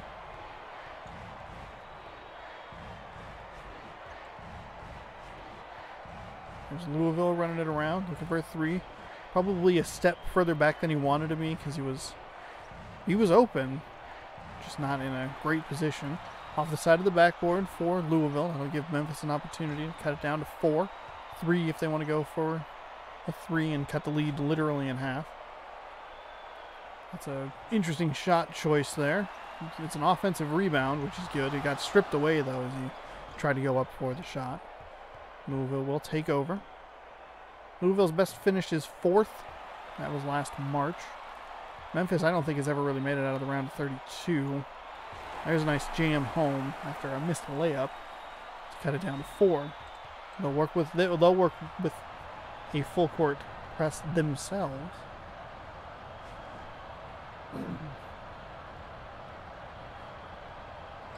And a nice steal there by the Memphis Tigers. Gets them out 1-on-1 maybe. changed his shot right at the last second. Thankfully, there was a Memphis Tiger right there to pick up that loose ball and jam it home, but that was almost a disastrous attempt.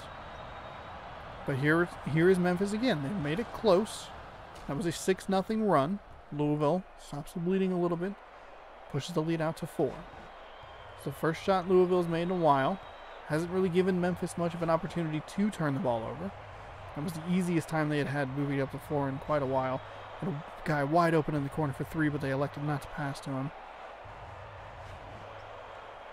There's a deep 2. It's good. That was a nice shot. Even if he missed it, there was a pretty good percentage chance. Nice steal by Memphis. A quick pass inside. They can't get it off the back iron to drop. Oh no.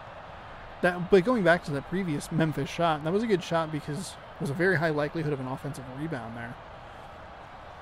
Louisville threw a lot of contact, able to get it to drop, and that steal that Memphis couldn't convert. Damn. Got him. You have him on the left. You have him on the left. Don't push it back to the middle of the floor. You have him on the left. There you go. You have him on the right. Oh my God. If they can break Louisville's defense, they have opportunities up the floor. There's a jam home. And Memphis, they had it down to 2. It's twice they've had runs of 6+.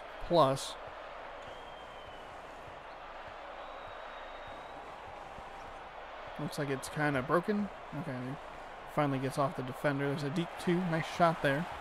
Cuts it down to 4. We're about 5 minutes remaining here in the second half.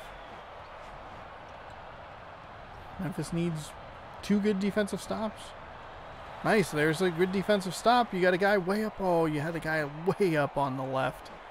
He had gone for the steal. That's just an errant pass. Memphis' decision-making in the second half has been atrocious. Absolutely atrocious.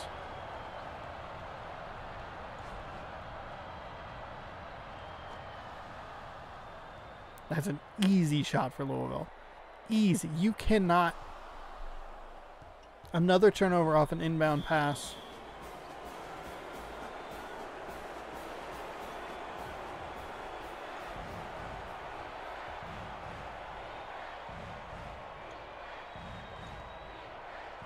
Memphis is just falling apart here. Had the lead by 2, gave up a big run. Got it down to 2, gave up a big run. Got it back down to 2, gave up a big run. It is their Achilles heel. And it will come up again when they play in the next round, the next game. There's a nice pass ahead.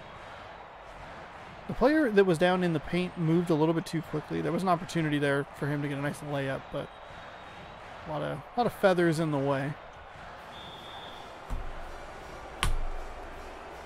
Why the fuck? What are you doing, Tigers? Come on. That is absurd. The baseline bandit strikes again. And they're gifting... Throw it up the floor. Through the contact, it's going to drop. I mean, they're going to get an opportunity for a 3-point play. But there was a guy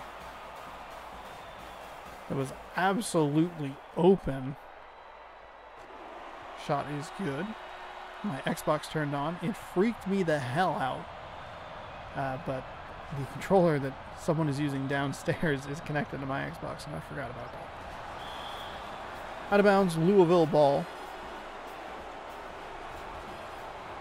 I'm 100% sure what happened there.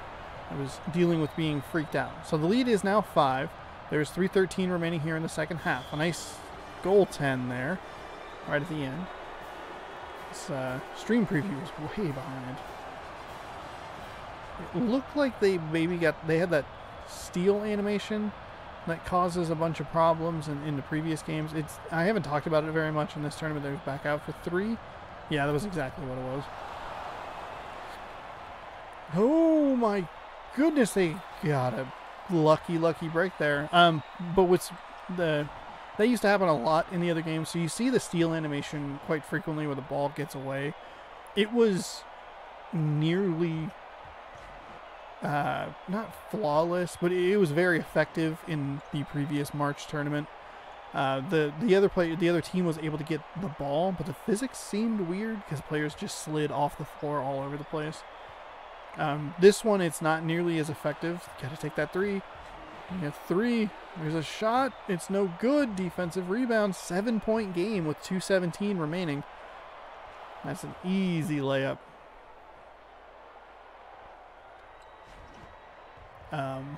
But in this game, it's not as effective at actually getting the steal. It's good about getting the ball loose, but it's not. It typically goes back to the offensive player. There's a tip in that they can't get. And with under 2 minutes to go here, Memphis might just be out of steam.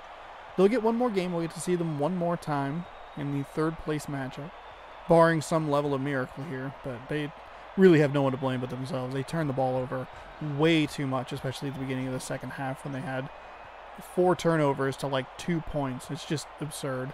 Inexcusable. It's out of bounds? Okay. Louisville, interestingly, is not going to use a full court press, surprisingly, here with 1 minute and a half. That's a deep 2. Rattles around, goes, and drops. So Memphis instead will work with a one-on-one full court defense here. I feel weird calling it full court defense because it is like the barest minimum definition of both of those things. A 5-second violation from Louisville is going to give Memphis an extra possession. Memphis, though, not great with the decision making. That is a really deep 3. I don't know why in the world you took that. That is a terrible shot choice. Honestly, my God. He took a step back, too. And just launched it. See if they can get something here on the inbound pass. We're under a minute to go. So they have 2 more shots at it. An inbound pass steal. 1 more chance at it. Not that they're going to do anything with it. Louisville will go to the line for 2. First free throw is no good. They'll take a timeout on the Memphis sideline. 53.5 remaining. They're only down 7. You can trade 2 for nothing here. You get a couple opportunities at that. Louisville is going to let up on their defense, probably focus more on their half-court stuff. No reason to get beat this late. Memphis, if you get a 5-second violation, I will scream. Memphis, if you don't, hurry up.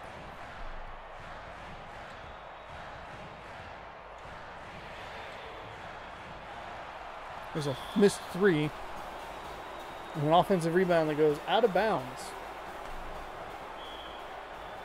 Memphis has been gifted several opportunities down the stretch here, and they have not been able to convert on any of them. They do not deserve to win this game. They deserve to go to the third place game. I'd love to see the Tigers compete for a championship. That'd be absolutely fantastic. But, my God. The decision making, just atrocious. Just horrifically bad. They had a lot of opportunities to get easy layups, and they just don't. They keep throwing it back across the court behind them. It's just leading to turnovers. They're going to get stripped probably again.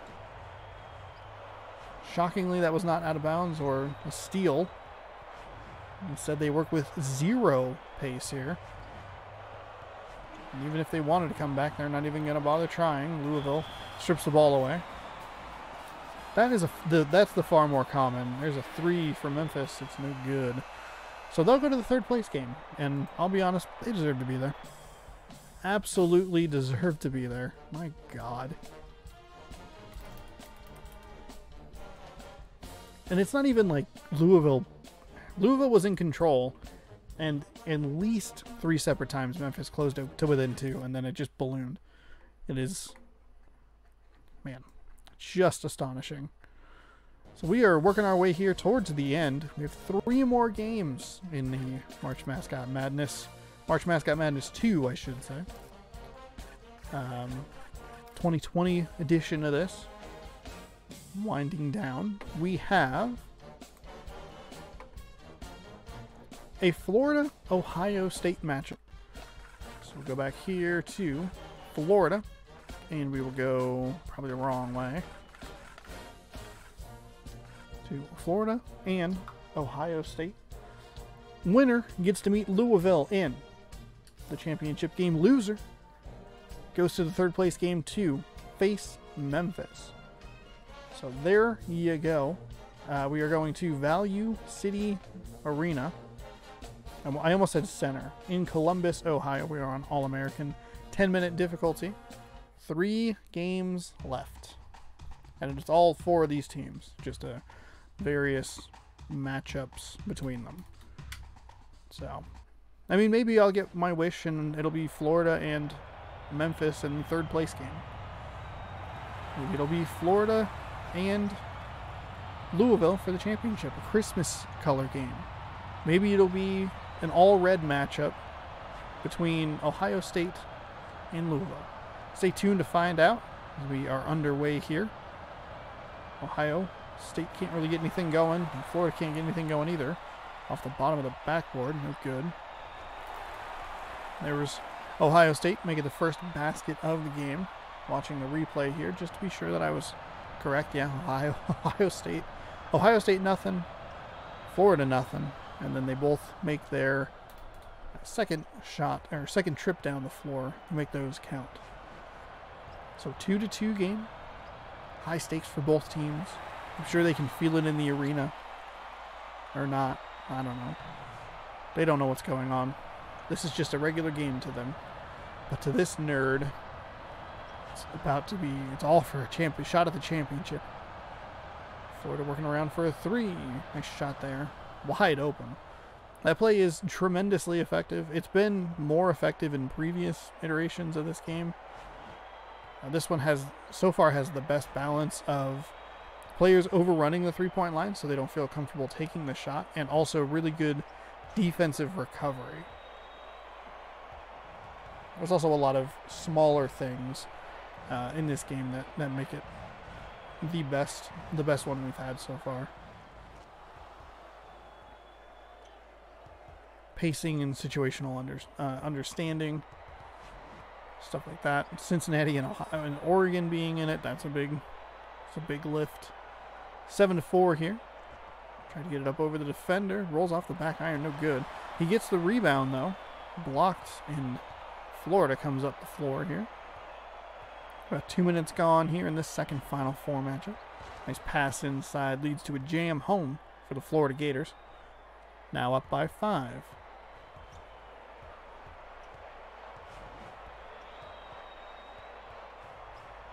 Ohio State, they're working with a big 3.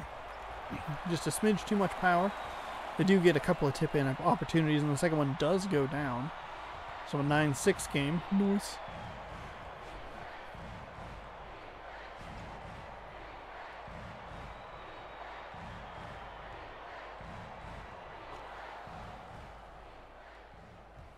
And it's now 11-6.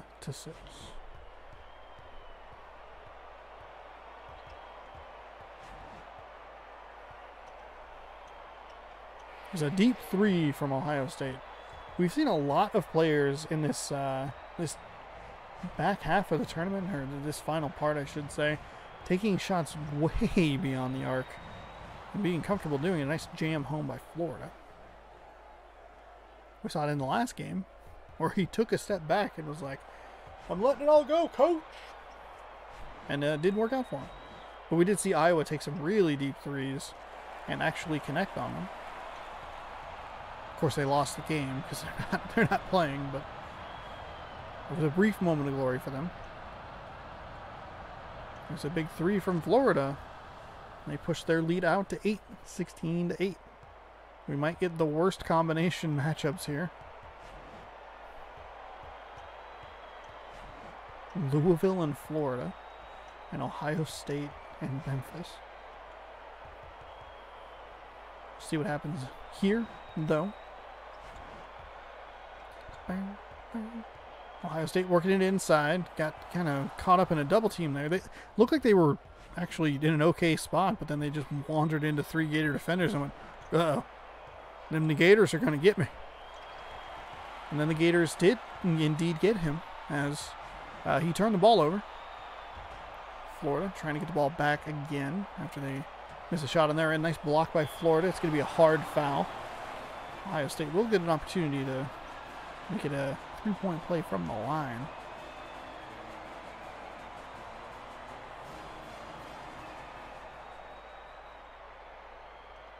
They do not. They aren't able to convert, and Florida's out and running. A nice easy layup there, pushing their lead up to 18-10. That's the number 8. 16-8 now, 18-10. There's a 3 from Ohio State. Oh man, the one time the guy may have actually wanted to take a step back because he was just a little too strong from 3. This big 3 from Florida. They have it dialed in from deep, and it's an 11-point lead for the Gators. I don't know if either of these teams have faced a full court defense. Oh, maybe Florida may have with Kentucky. So maybe they're a little more prepared for what Louisville can offer. I don't know if Ohio State has. Miami, no. Missouri, no. Arizona State, I don't think so. Florida. Yeah, I guess Kentucky would probably be the closest to a full court. They just kind of hung around, so you might need to pull on that experience to take home a championship. Should things stand the way they're standing. That was, I believe, a 3-pointer. Indeed it was. 23-13 now, 10-point game. It was 23-10, so that's your number. 13 is the largest lead for Florida here. It's been kind of a not a blowout necessarily, but kind of doing what, oddly enough, what Ohio State did to Miami, and in turn what Miami did to Weber State. Just taking control early and seeing what happens. A couple of free throws upcoming for Ohio State. They make both of them. So we are at 25-15 now, 4:14 in the first half. 25-15. What did I say? I said 24-14, but that's not correct. 25-15. They just let him go right down the lane. There was a defender there and everything, and like having two Gators, excuse me. Two Gators coming down and going, no, you're good. You're good. They know Gator don't play no shit. Gator ain't never been about playing no shit, you know? The Buckeyes know. Do you know? Do you? 2 quick passes inside. Gator has always been about slamming and jamming, okay? Slamming and jamming, beating Buckeyes and Wildcats on their way to a championship appearance. It's a deep 3 for Ohio State. They're finally getting that dialed in from long range. Bam, bam, bam.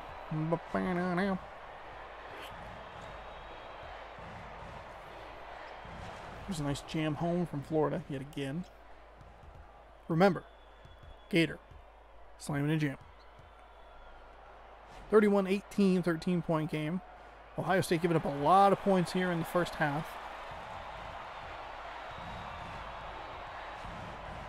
We saw Ohio State get a lot of points in the first half, then kind of taper off in the last 3 minutes or so.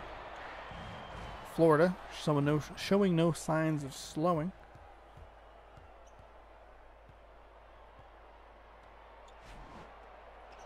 There's a nice steal from the Gators. Gator is about taking the ball away from their opponent to give themselves fast break opportunities, just what Ohio State did, knocking down to an 11-point lead. Quickly, the Florida Gators run up the court. Maybe trying to take advantage of some disorganization on the other side. Or perhaps the player that's down the... wow, that was almost a backcourt violation. Maybe taking advantage of a player, though, to continue my thought. That was down court when they normally wouldn't have been. We've seen that happen a couple of times. I think we saw it in the last game. Almost. We didn't see them actually bother to execute on it because they had the terrible decision making. That was not a great shot decision. But we have seen where like a player goes for a steal.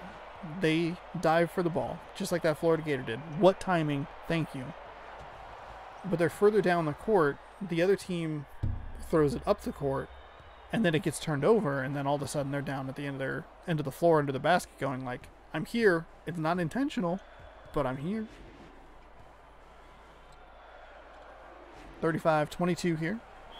And hard block there. Hard foul, I should say. Third team foul. 1:24 remaining in the first. Won't really cause a problem going on down the stretch here unless, of course, a player starts to get their foul numbers up.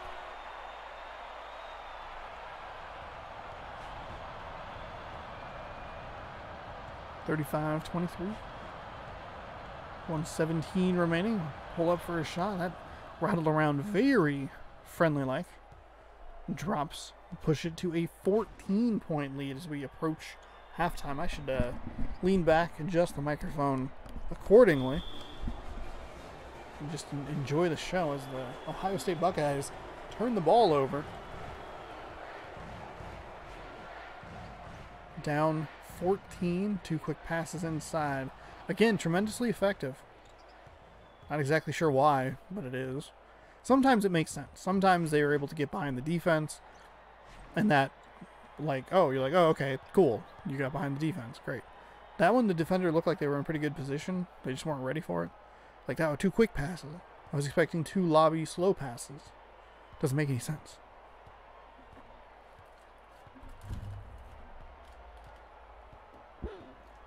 No, pardon me. As we wait. Late shot clock shot good again. Down to 14. The lead was 16. Florida will get the ball. There's more passes inside. They'll jam it home. They'll take a shot at 3. Oh, that almost went down. It's weird because they actually have more time than they seem to think they do. 3 seconds. You could have taken 2 steps and gotten that up. That would have been quite the play to take an 18-point lead into half. Instead, it is 16 or 19. Excuse me. Whatever. The lead is 16. That's the point. Plus 3 would be 19. There you go. Good maths. You're welcome. Quality math here on twitch.tv/OnSourceRex. Though not quality first possessions for the team coming out of halftime with the ball. Memphis turned it over in the last game, and then Florida turned it over on this one, though not quite as quickly. The lead is 14. It was 41-25. So the number is 16. If you're keeping track at home, if you're looking for an Ohio State comeback here, that's your number. Wow, they came back from 16 points down in the second half to give themselves an opportunity to play Louisville in the championship. The thing is, if Ohio State, let's say Ohio State does come back in this game, there's no way that they can possibly do this again. You know, like, oh, that's off the rim. No good. So 41-29, 12-point game. There's a quick pass up. Oh my goodness, it's 10 points right now. Opportunity to cut it down to 9. Florida has, I believe, scored the most points in the first half of any team and has very quickly given up a 6-0 run, 41-25, 7-0 run.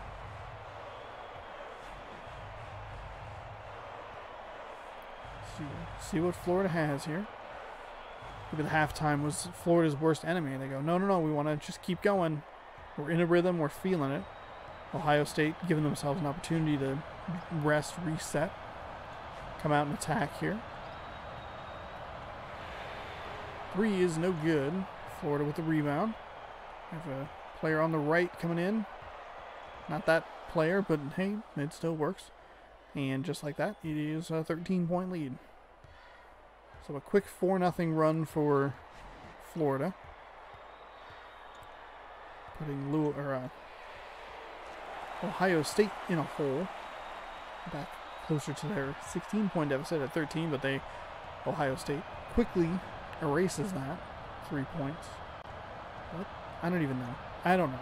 Sometimes I start a sentence and I'm like, it'll figure itself out, and then it doesn't, and I'm like, you should quit. Just quit. Alright, here we go. Not like quit anything specific, maybe just quit that sentence. Just go, hey, this isn't working. Start a new one. Try again. A 10-point game here. 2.5 minutes gone in the second half. Ohio State had an opportunity to take advantage of, well, Florida miscue on the other end. We have another opportunity here to take advantage of a Florida miscue on their end of the floor. Down 10. Florida almost stole the ball away.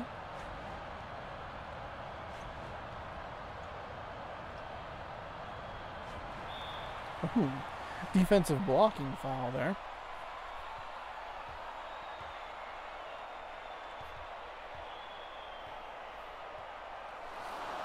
Stolen away by the Gators. Pass it forward. Guy on the right. No. Off the right. Left and right iron. Blocked. Holy cannoli. Couldn't get anything going there. Ohio State still not taking advantage of Florida's miscues enough. But we'll see what happens over the next 6:30. There they go. Working it. There's a big three. Got it. 45-38. Florida has been outscored. What is that? 13-4. It's basically boiling down to like Florida has a big enough, had a big enough lead to weather this storm. They almost stepped out of bounds there. They did not. It's all good. Pass back out for maybe a 3-point attempt. Another tried to get deep in there, but deep in the paint, but threw it out. Tried to get deep in the paint again. Just can't get anything going. Ohio State's defense is looking really good here in this second half. Their offense is looking okay. They're like, I mean, the game could be a little closer. Florida has definitely left the door open for Ohio State to work their way back into this game. Ohio State's doing a good job at taking advantage of it. Florida needs to probably just throw the ball anywhere that's not to that player. Finally gets 2 points to go down, and it's a 9-point game.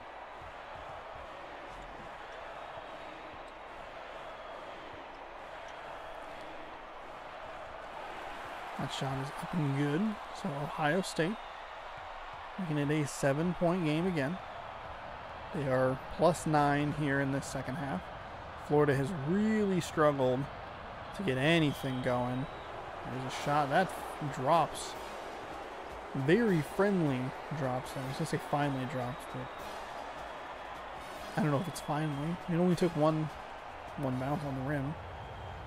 Florida opportunity for a 3-point play. It looked bad from the start, but gets a friendly roll. So he got a friendly bounce on each side of the basket. That trip down the floor.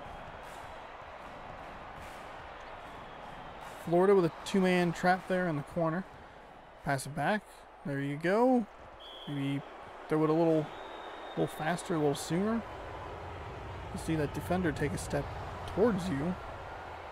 That's one step further away from the other guy he is. I guess it all works out as they score 2, push the lead back up to 12. Largest lead, 16. Closest, 7. Florida trying to get another trap in the corner there. Doesn't work. Instead, it'll be a nice pass inside. That'll go into a double. That's going to be a jam. Somehow he beefed his way through 2 players there. Now a 10-point game. Under 4.5 to go. This is to go to the championship. Florida calling for the ball, but instead he throws an interception there. Ohio State up the floor, blocked, nothing doing for him. And unfortunately unable to take advantage of the nice defensive possession there. Florida with a little jump step. Shot was short. It was a very tiny alligator going against 2 big giant Buckeyes. It was probably not going to end well for him, and it indeed did not. Nice jam home there by Ohio State. And they cut the lead down to 8. And they get over that hump. Oh, maybe. Maybe they can get it closer than 7, which has been as close as they've been this second half. Looking for a 2. Nice block by Florida. It'll stay on this end of the floor. That was a clean Gator block.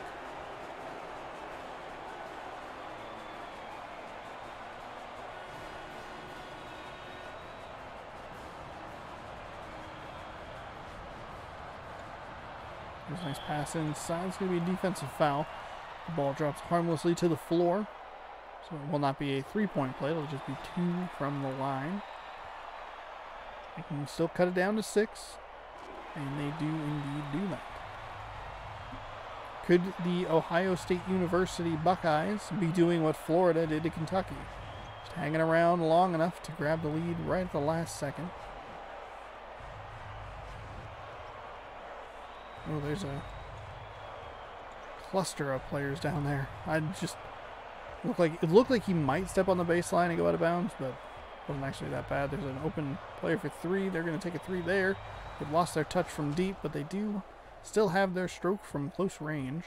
54-46. 8 points now separating these two teams. Ohio State has done a great job just chipping away. They haven't done the Memphis thing. There's a 3 for Ohio State, just a little short. They haven't done the Memphis thing of getting close and then just going, well, it's basketball. Let that lead balloon. Florida almost stepped out of bounds there on that sideline. Pass over to inside player. Nice hook shot is up and good. So working between an 8 and a 10-point lead here for Florida, or an 8 and a 10-point deficit. If you're looking at it from Ohio State's side, a steal is the last thing you want there. Florida opportunity to get out and run. They haven't had a great second half, the Gators have. But and it may boil down to they just built such a commanding lead in the first half that it was just too much for Ohio State to overcome.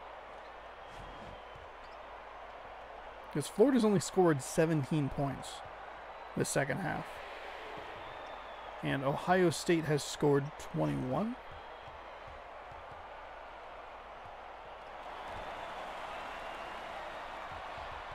Which, I mean, yeah. That kind of backs up the point I'm trying to make. As a deep 3, I don't know why they took that shot. They got the offensive rebound, though. Knocking down to a 10-point lead. Ohio State going to have to be a little more aggressive here on the defensive end. Took me a second to find that word. 1:15 remaining. They might foul here in the next 9 seconds or so. Florida more than happy to just pass the ball back and forth with a double-digit lead. If you're Ohio State, you give it one good effort. There we go. Right about the minute mark is where you'll see that. 3 team fouls. If you can get a steal or maybe 1 missed free throw. Okay, 2 more opportunities to steal an inbound pass. No such luck that time. 1 more opportunity to steal an inbound pass. No such luck. Florida will go to the line for 1 and 1. I'll make the first one.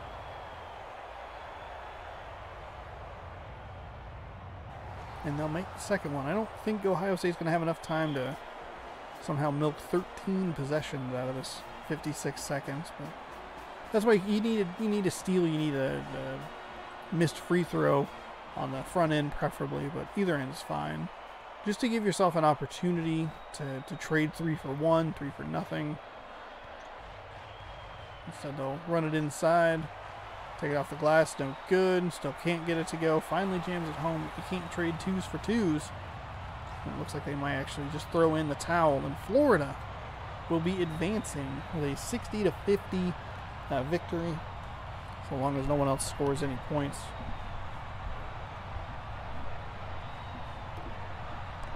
To the championship game. That explains why I sit so straight during the streams. Out of bounds, Florida ball. Shot clock will not reset. We got 18.4. 60-50. We will see Ohio State immediately following the conclusion of this game again in the third place game against the Memphis Tigers. 52. Damn it. That's kind of what they needed. 11.5 is too little too late. You can really credit that to Florida's massive lead that they accrued in the first half.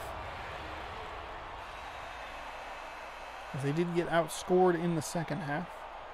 An 8-point victory is a little closer than the would indicate. This was a dominant Florida performance. They built a 16 halftime lead. And I did not submit the score like I thought I was going to. So, Florida 60, Ohio State 52.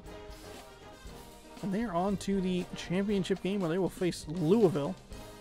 I will reload the page here. I know it's Ohio State, and I'm curious if it...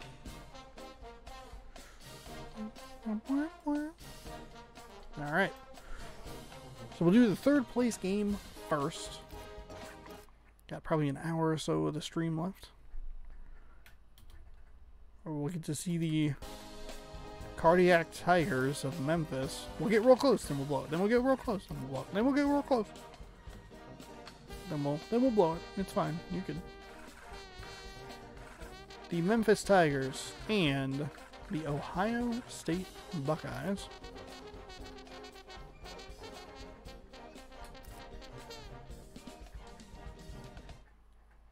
Going right back to Value City Stadium or Arena or whatever the hell it's called to play this third place game.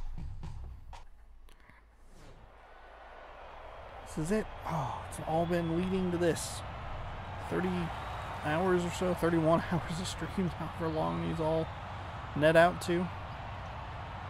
Ohio State, there's a deep three, and they'll get off to a quick lead. And a nice start there. The deep three. They couldn't hit very many of those in their previous game. Though they did send Florida to the line a number of times. Memphis still struggling from the free throw strike. So, start with a 1 point.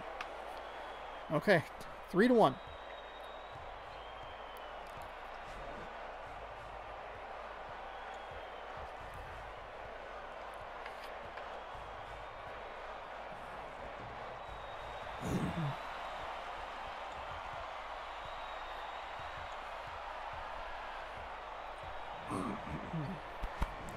Clear that throat, get it all good.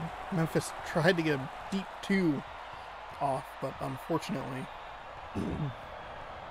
pardon me, but unfortunately unable to do so as it gets blocked. There's a three from Ohio State, and they will take a 6-1 lead. Ohio State scoring by threes, or not scoring at all. I feel like my S's are hitting real hard tonight. There's Memphis kind of working it around, seeing if maybe they can get a three. They'll work it inside. Nice pass. Good contact there by the Ohio State defender, and they will turn away an attempt at... Turn away a successful shot, I guess. Moving on. 8-1 here. Memphis has fallen behind by 7 before. They've made a good run in their last game in the final four. Let's see what they can do here. They don't have any points except for their free throw attempts. Off the right iron, no good. So they are 2 for 4 on free throws. They're currently down 6. Ohio State, interestingly, is going to take a timeout. I'm assuming they're just making a substitution. No, they just took a timeout. They said, you know what? Keep doing it. Keep killing them, you know? Just keep going. 8-2.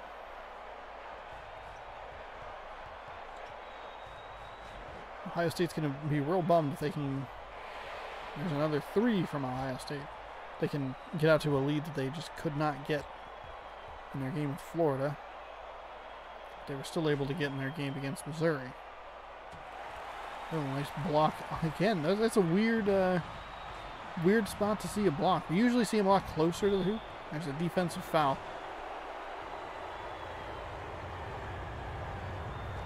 And Memphis somehow is only down 5.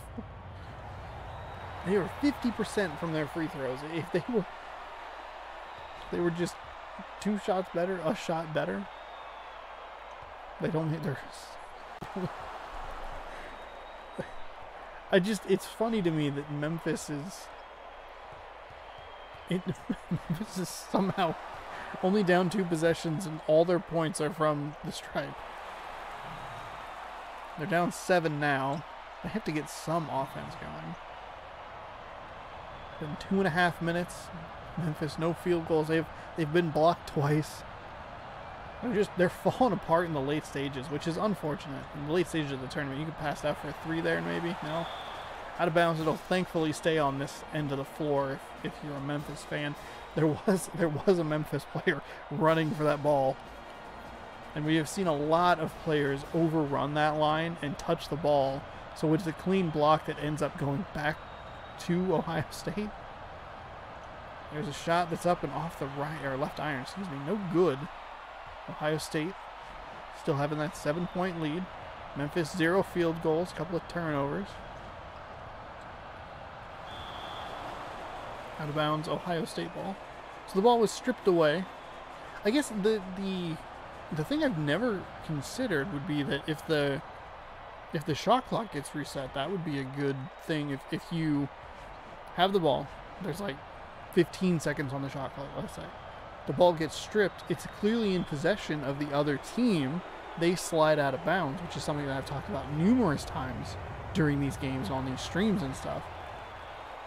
If they slide out of bounds with possession, you get a fresh 35-second shot clock.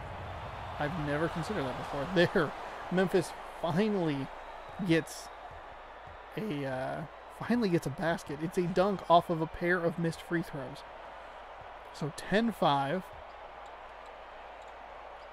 If Memphis even shoots 80% from free throw from the free throw line, they are tied or down 2. They missed 5 free throws. 5 of 8 or 3 of 8, excuse me. Oh, nice steal there by the Tigers. They've done this before. They did this 3 times or so in the last game. Runs of 6 or more. Currently on a 5-0 run. 2 quick passes inside. Up and good. Pass it in.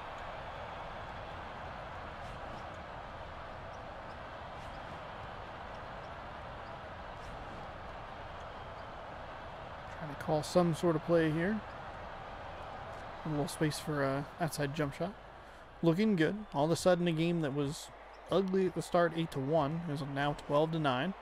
Memphis doing some good here on the offensive and defensive end, giving themselves at least an opportunity to make it competitive. Believe I said the same thing last time, then they immediately got blown the fuck out. So there you go. Now a 5-point lead for Ohio State. Ooh, looked like it could have gone for a 3. We'll see if Memphis's decision making goes up at all, because it was not good in the last one. We see a near turnover lead to an actual turnover. Almost stepped on the boundary. So they got it to what, 10-7? Block again. 2 blocks there. Maybe a block and a strip. I'm not exactly sure how that's going to count. There was definitely a thud on the first one. I didn't hear. It wasn't as audible the second time, so it could have just been a loose ball or a strip sort of thing. Seems like sometimes the players just lose it on their way up. It's just through the contact. But it could be like an actual Ohio State player got their hand in there and pulled the ball. That was a nice jam by Memphis. They got it down to 3. It ballooned back out to 7. And now it's down to 5. Memphis trying to get another steal. Ohio State brings a player smartly over to the midcourt to try and take advantage of goaltending. Good God. So it was 8-1. Now it's 18-11. Memphis likes being down. They're comeback Tigers, I guess.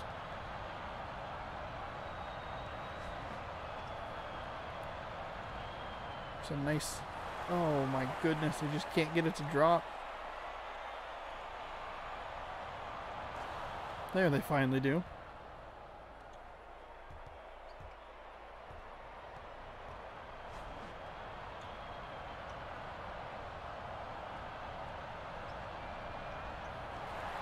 There's a nice shot from Ohio State. Now it is 20-13, so that lead just shifts 2 points plus in both directions. There's a three from Memphis. It's short. Needed an extra step toward the basket.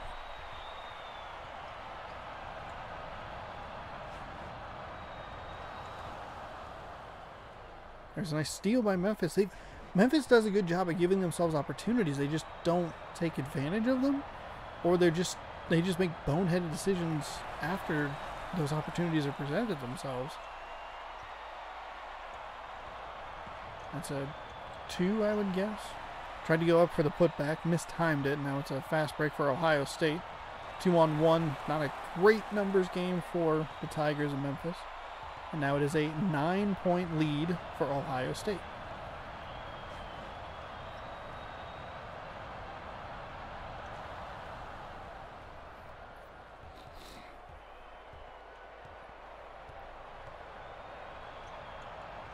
There's a nice mid-range 2. Trading 2s again.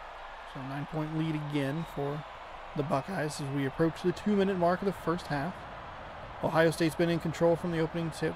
Memphis really struggled. They had more turnovers than field goals at one point. They had a lot of missed free throws. They just dug themselves into a hole. They got it as close as 3, but that's about it. Now it's a touchdown game, 24-17. They've had some turnovers. They've been able to force some turnovers, that is. Give themselves extra possessions offensively, but they just haven't been able to convert anything. They're also not really doing anything on the defensive end to get them any closer. They're just trading the lead between 7 points and 9 points. Surprisingly didn't take a 3 there. Looked like he had a pretty good look at it. There's a nice pass inside. Nearly stripped away by Ohio State, but it's instead blocked after a Memphis player gets a hold of the loose ball. He just bullied that defender down. Knocked him to the ground. Working around the 3-point line. Got 2 players down low. Now 3. But a bit crowded. Nice defense by the Tigers there to force a miss. 2-on-1 opportunity. That's an easy layup.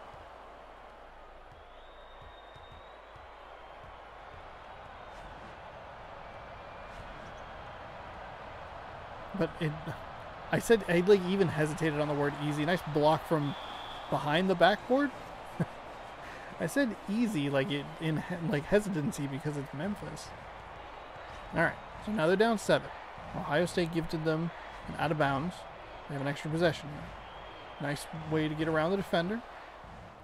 And a nice layup off the glass to make it a 5-point game. 30 seconds to go. I believe Memphis will get the ball to start the second half. Pushing them out. Oh, goaltending. That sucks. I think that's the second goaltend that Memphis has had in this game. We've seen a lot more goaltending in this tournament. We saw a couple from Alabama. Obviously a few from Memphis, but it's been a weirdly consistent thing. They're going to have to not jack up a shot, but they will have to get something going. It does drop, which is good for Memphis.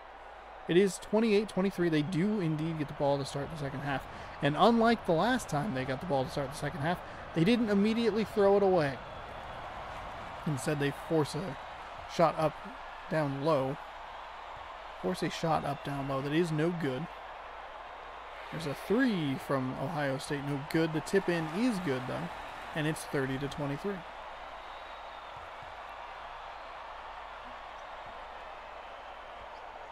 A nice shot from Memphis. Just trading 2s to lead back down to 5. That's your number entering the second half. It's been as big as 11, 9, 11, somewhere in there.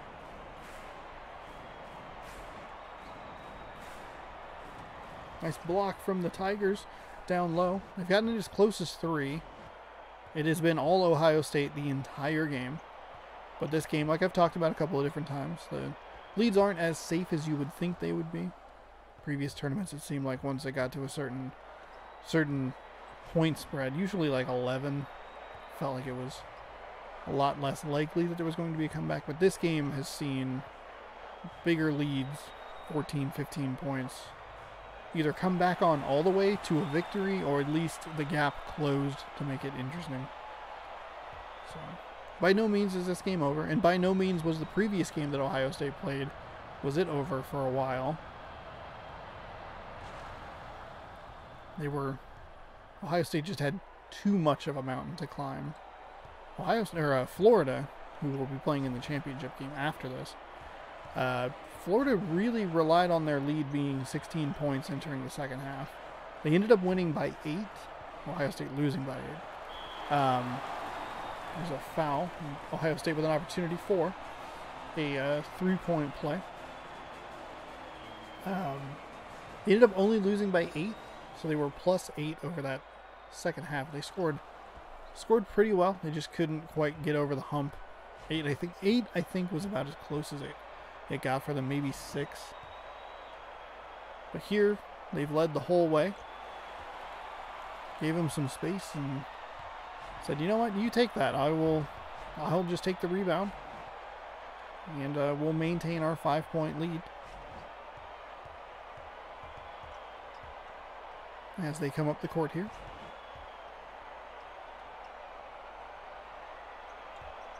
Pushing them towards the out of bounds there. There's a nice play by Memphis.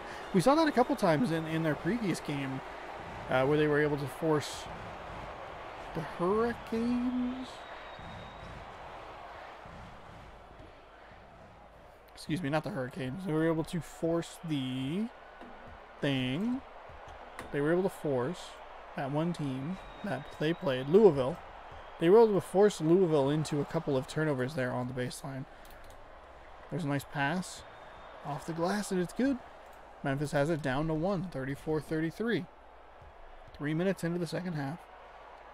Ohio State is watching their admittedly small lead disappear.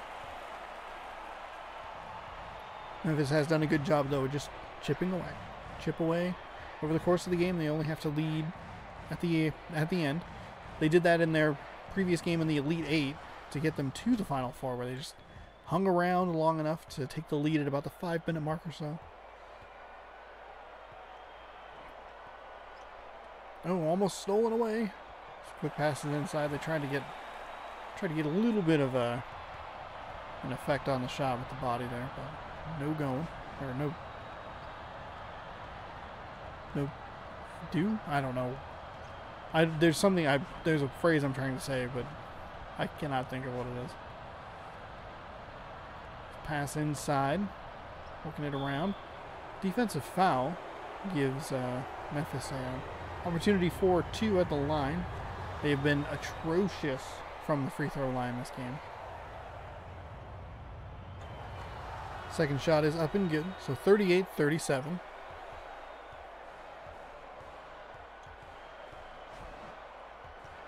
Four minutes gone here, second half. Winner is your third place champion. Nice block there by Memphis. That was what they were trying to get last time, but the Ohio State player was able to get around and still make the shot. 39-38. There is your Memphis lead, the first lead of the game, right about the 5:50 mark, 5:45 mark. And that was somewhat similar. That was 3 blocks by that one player. 3 blocks, absolutely incredible. Guy open for 3, couldn't get it. Defensive rebound, Ohio State. 3 blocks, protecting the lead. Oh, defensive foul. Go to the line for 2, but a hard foul means that he'll have to earn both from the stripe. And it's already a good foul because he missed the first shot.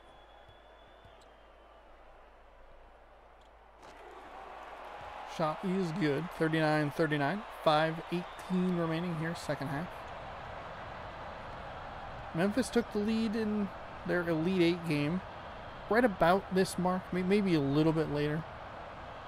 We'll see if they can hold on to it this time. Granted, it is tied, but maybe hold on to it isn't the correct term. The term should be maybe they'll keep it close this time, because they had opportunities in their last game in the Final Four where they had gotten it a little bit close and then just kind of let it balloon.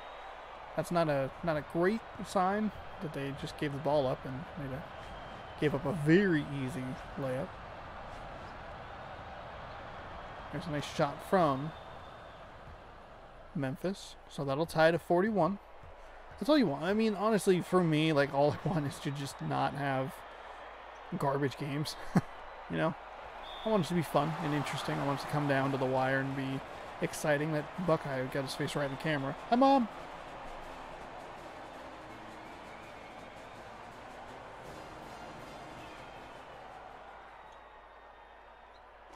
Free throw is good, so that'll complete the three-point play. Ohio State's going to sub in number 34 with 4:29 remaining. I assume he was in some sort of foul trouble earlier. I'm sure I pointed it out earlier, but I don't remember it now. That is a terrible throwaway right there. Memphis doing everything they can to get some good defense going there. That was pretty good. That was a good recovery. The one player that was outnumbered 2-1 did a good job at slowing up the offense there to allow his teammate to get there. So that's at least good. Granted, it's a 6-0 run here for the, or 5-0 run for the Ohio State Buckeyes, who were going to strip the ball away. Thankfully, it was recovered by a Memphis Tiger.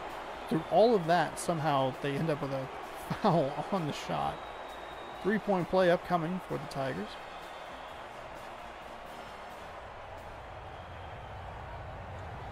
Shot is no good off the front iron. Ohio State going to take a timeout. So they're going to sub a player in. And we have a 3-point game here. 46-43. 3:38 remaining second half. Winner is third place champion. Loser, better luck next time, I guess. Oh boy, that was a really close shot that just had too much power. They had a guy wide open in the corner.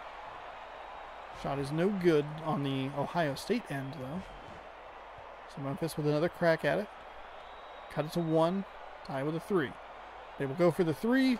They will get the 3, and they will tie it up with 3:10 remaining. I guess I just trusted that was going to be a 3. Their feet are real big. Almost stolen away there. Trying to get that animation to go. It's an offensive rebound, though. 2 opportunities. Maybe a little overzealous with the defensive steal attempt there. But still only a 2-point deficit, so nothing to worry about there. You immediately tie the game back up. Memphis doing what they couldn't do last time to get into the championship game. Nice, keep it close down the stretch. It was a nice play by the Ohio State offense. Got a player behind the defense, able to throw it up, and good. There's 2 shots inside. Nice jam home by the Memphis Tigers.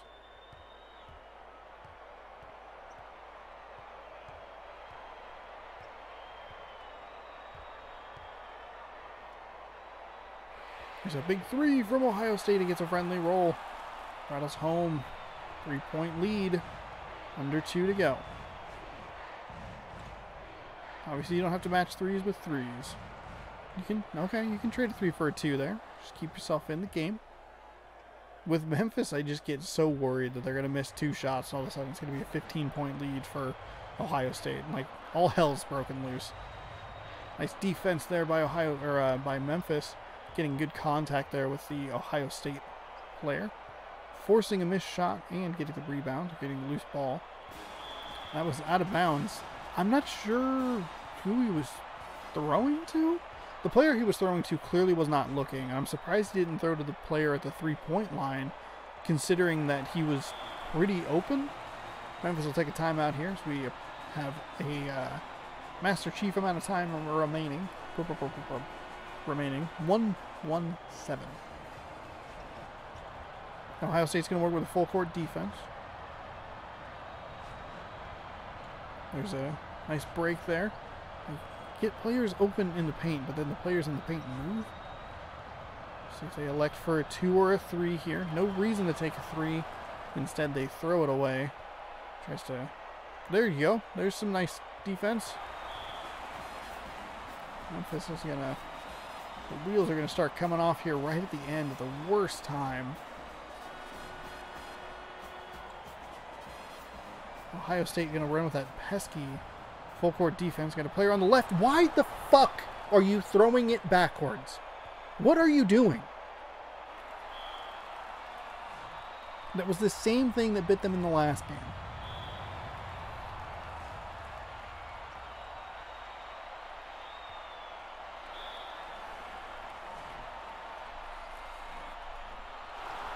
Here's a nice turnover for Memphis this time around.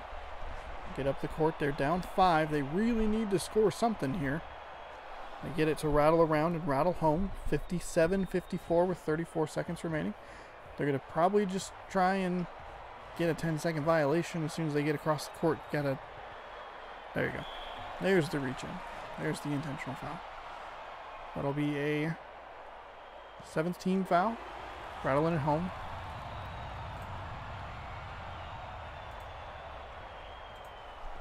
The free throw was missed. At least one of them was missed. So they can trade a 2 for a 1. They can also trade a 3 for a 1. Memphis working it up the floor. Nice recovery of the loose ball. They get it to go. They get it to drop. 16.1 to go. 58-56. Looking good. Free throw is good. So here you go. 3-point game. If you're Memphis, you need this to miss. Okay. Honestly, though, you can still trade. You can trade 2 for 2. You don't have to have a 3 here. Conventional wisdom will tell you, but because it's a 1-and-1 opportunity, like, they gotta go. They gotta go.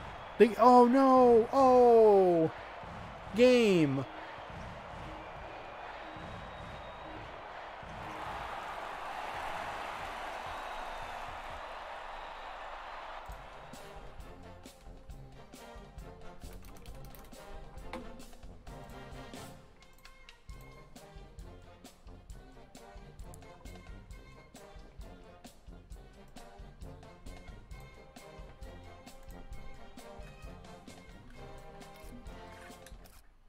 Fuck you, video game. That was setting up to be such a fantastic finish, and it just ruined it. Like, it's better about recognizing, like, situational awareness, but they were only down 4. Come on. Come on. Ohio State is your 3rd place champion. I don't know why I keep trying to do Dynasty mode. I want the mascot game. There's one mode. I bought this game for one mode. It is a mascot game. Mascot game. Mascot game. We are going to the friendly confines of the Gator, the swamp. Doesn't sound very friendly, but it might be. We are here to watch Louisville, and we are here to watch Florida. This is your championship game right here. So place your picks in the chat, should you so choose. I'm going to take a swig-a-doo here. We'll get started here in just a moment.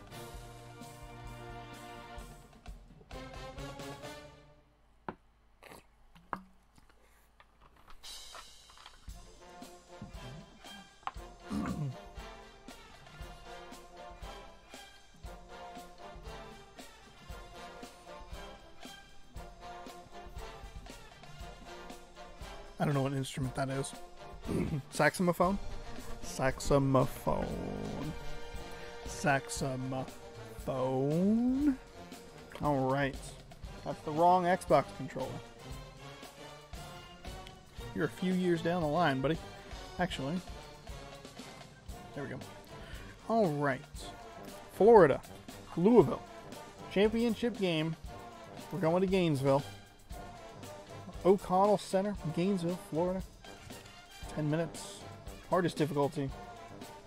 Here we go. Get it? It's Two-Face from The Dark Knight. Gators, Cardinals. We of course have a full court press defense team here in the finals. Louisville, I think, will overtake for most games played. They should. Actually, they absolutely will. I think they are.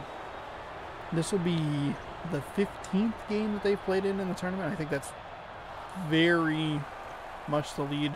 LSU was in the lead because they had played 12 games. They played the max games each time. They only played one game this tournament. Florida able to break the defense.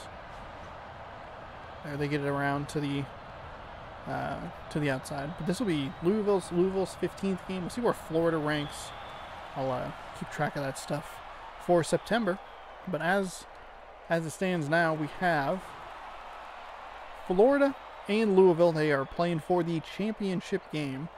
Louisville's best finish is 4th, and Florida, I don't think, has really made it that far in the tournament, so they're in a little more uncharted territory. They have a 2-1 deficit now. Gators got to take advantage of Louisville's miscues. Be aggressive. Hopefully their decision making is better than Memphis.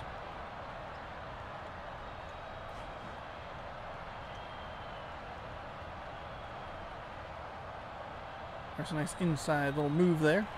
3-2 lead for Florida. This is where Louisville is at its weakest. And they can't set up. It really relies on the strength of its full court defense to cause some havoc. That is going to go out of bounds off the backboard, and it will be Louisville ball. So with a 3-2 score here, we get a brand new champion this time around. Thankfully, I would hate to have done 3 tournaments and then 2 winners, and I was 2 winners be the same. I was very worried at the beginning when Duke was just dominating Clemson.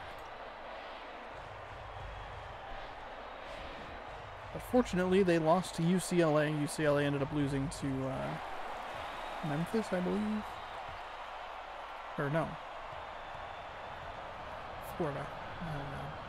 Oh god, there's so many games to keep track of. No, Memphis. Okay, I was right.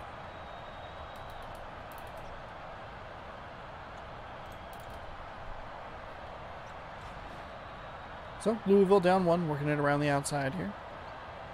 They have 4 people hanging out around the 3-point line. They have 1 guy kind of inside near the key, but not a whole lot going. They're going to have to force up a shot here. Deep from the corner. It is golden. So we have a 7-5 game now. Nice shot from the Louisville Cardinals. I should have turned replays all the way up. Ratcheted it 100%. We want replays on everything. Florida. Not great there. There's another shot from Louisville.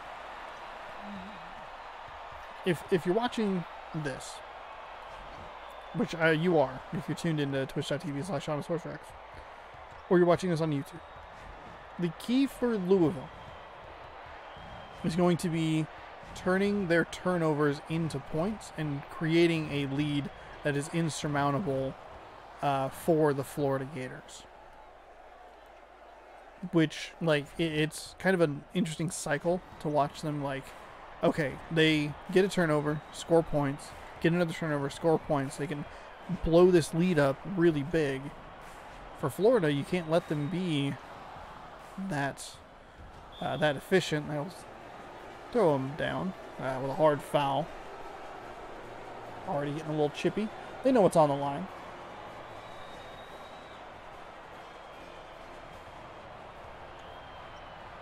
A title. The title is on the line for one of these schools. Louisville up 4.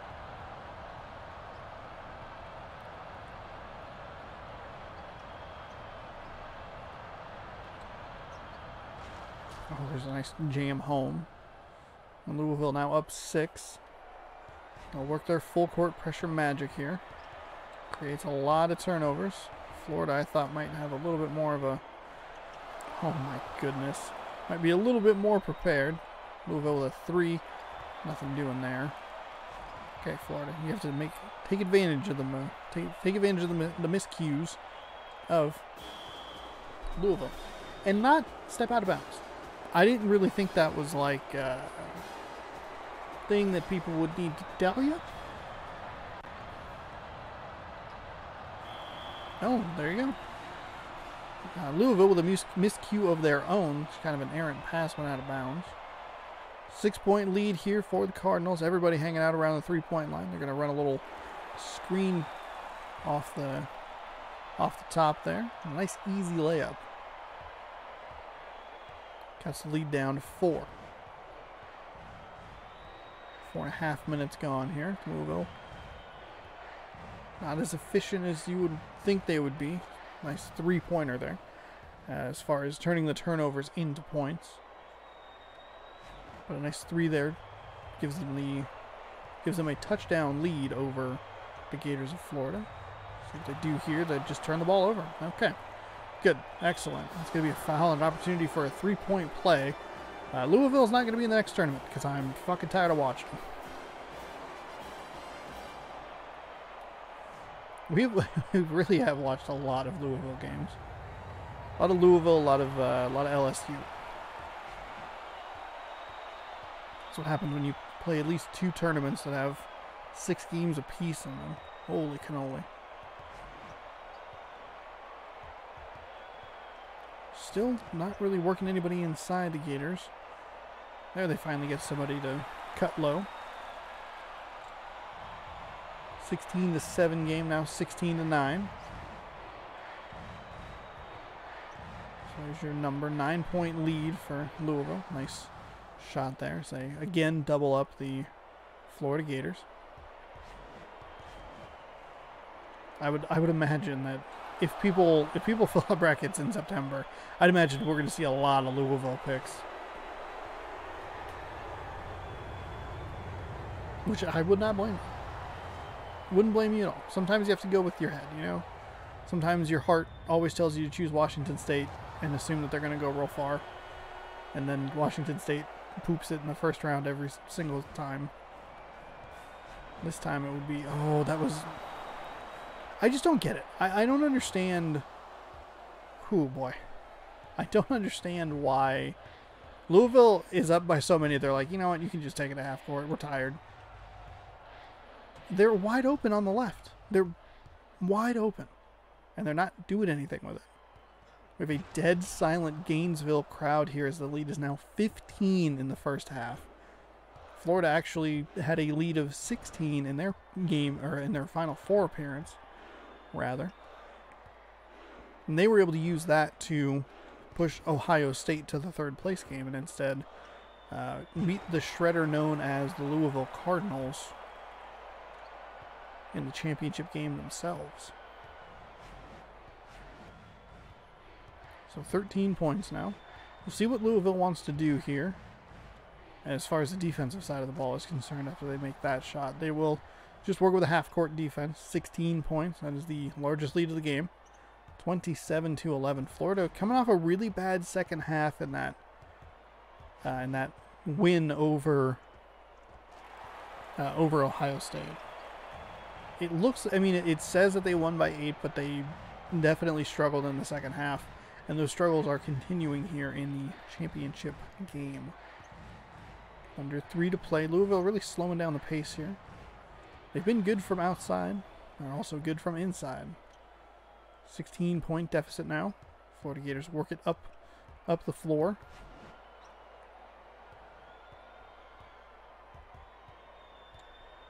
Looks like they'll run a player around for 3. There's a nice shot there. Cut it down to 13. Read those numbers all wrong.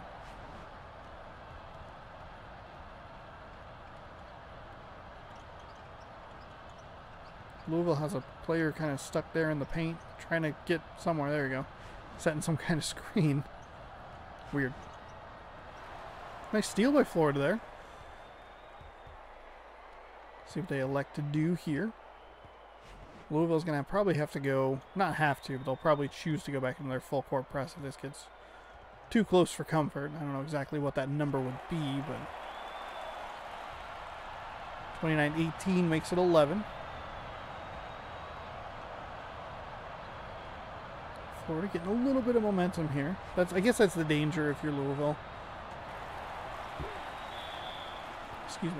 And it's why they have been susceptible. There we have a one of those weird plays where the block was a clean Florida block, but Louisville ran to go get it, and that caused a turnover. So it went to Florida instead of staying with Louisville. Florida breaks through the defense. Pass inside. Working it back outside. It's a bit of a mess down there in the middle. Working it back. Not even sure where they're going. It's a little floater. No good. He gets his own rebound and cuts it down to a 9-point lead. Could we have saved one of the best games for last? Florida almost getting away with a steal there. We got to get Louisville to miss some shots. They can't let Louisville set up their full defense. This is where they're susceptible. You would probably argue most teams are susceptible to a fast break, but Louisville seems especially susceptible when they can't set up. Down to 7 now, 29-22. Louisville with the deep 3. That's good. And I'll push it back out to 10. It's like they'll work with their full court defense. So it looks like 10's about the number. If they can get it to 13, they'll probably not worry about it. He's going to peel back. There's a guy open on the right. There he goes. I got scared because sometimes that player just has magnets on his hands in the middle of the court. There's a deep 3 for Louisville. No good. So that'll be the end of the first half. Unfortunately, not the championship caliber I was hoping for. 10-point lead for Louisville. Offensive foul. And we've seen an inordinate amount of turnovers off the first possession here in the last couple of games. There's a nice block. That was a good recovery by Florida, because it wasn't rejected immediately out of bounds. There's a nice inside pass. Nice backdoor cut there. Cut it down to 8.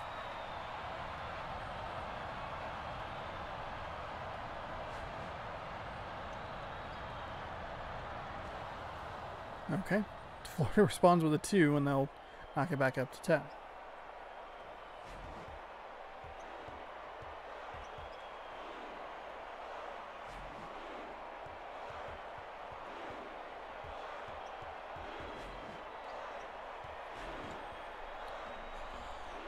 Ooh, thank goodness we're getting to the end of the stream. I've been in this spot for a while. It says 5:17, but that's not right. Because someone's dumb and accidentally stopped the stream instead of unpausing the video. 36-26 now. Just trading 2s, moving between an 8-point and a 10-point deficit between these two teams.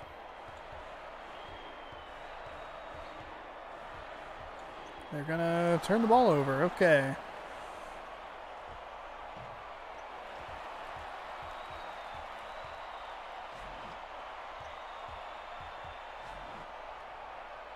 Just a nice shot inside. Cutting it down to 8. 36-28.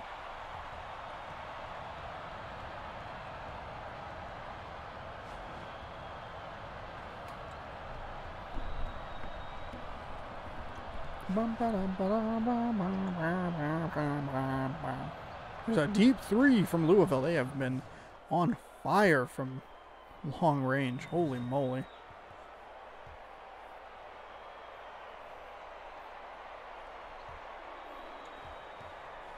You have a guy, there you go, open on the left. If you just go a little bit quicker, if you don't pass the problem is I think they get locked into this, like, we're going to pass it back and forth in the backcourt and that's how we're going to break it. You usually have players streaking up the sides of the court that you can get it to. Florida not able to do anything with that offensive possession. I wonder if 8 is going to be as close as it's going to get for them. Louisville passed up an open 3 for a mid-range 2. Get a very friendly roll. And they are 13 points ahead here, well on their way to becoming the 3rd champion of the Mascot Madness tournaments, both September and March.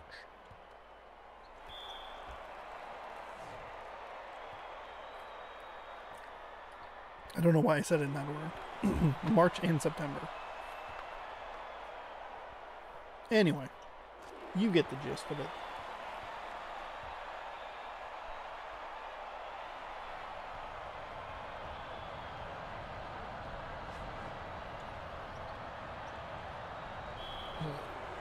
There's a foul on Florida.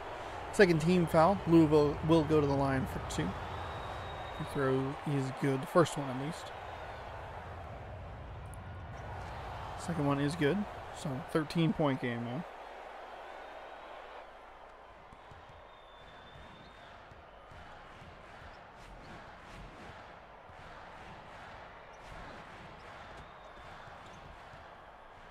Blocked by Louisville. I heard that in my headphones. They turn it into points and they push it out to a 15-point lead. And unfortunately, Louisville's just crushed their way through most of this tournament. I talked about it during the Final Four, but they struggled, Louisville did, in the first round. They had a big lead, they gave up a big lead, had to come back from a big deficit. That was a crazy game. Crazy game. We've had some good stuff here towards the end. The Florida-Kentucky game was very good. The Alabama-Georgetown Sweet 16 game was very good, even though it wasn't the result I was looking for. There's a nice shot by Florida, up and in, so it'll be a 3-point opportunity for the Gators of Florida. That's the second foul on Louisville. They can cut it down to a 9-point lead. They do. So 45-36. Plenty of time for the Gators. Looks like they'll be a little bit more aggressive on the defensive end. Probably a good idea. I'm getting torched offensively. Or torched defensively, I get whatever. They're getting their ass kicked.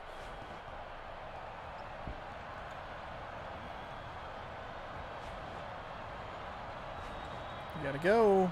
Let's not do that. Louisville missing a shot. The offensive rebound, though, up and good. And yet again, we have Louisville backing off a little bit. They're up by 13. We have a dead silence. Gainesville Arena. That'll bring some life into the crowd. Getting some more replays than usual. I didn't even tweak any of the settings. I should have, though.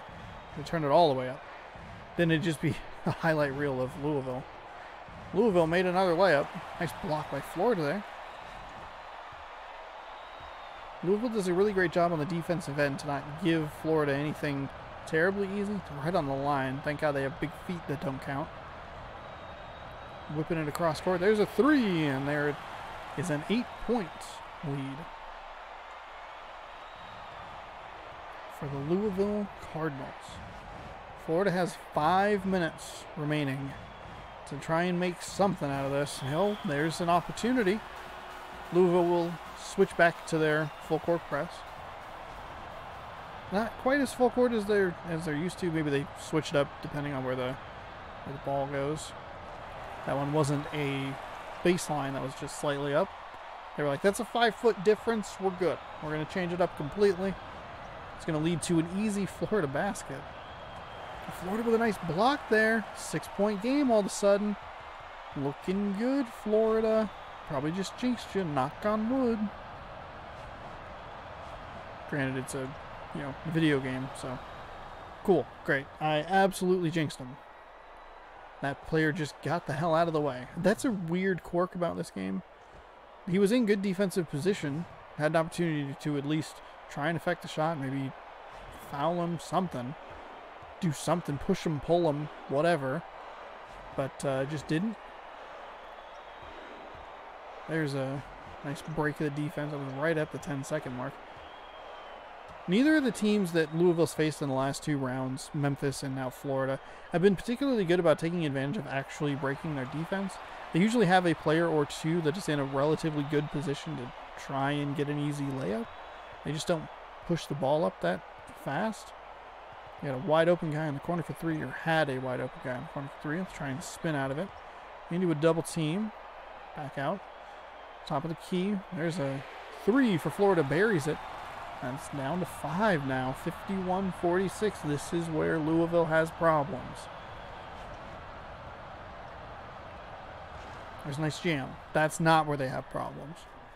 The good things happen when they do that. The good things are typically when this happens, where they have an opportunity to set their defense.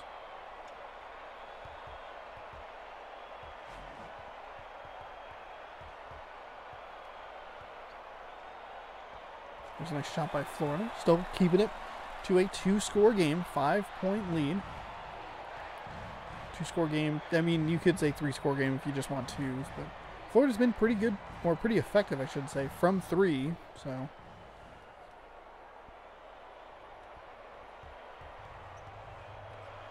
Telling them that, you know, a 5-point game is a 2-score lead, not a terrible, not wildly incorrect.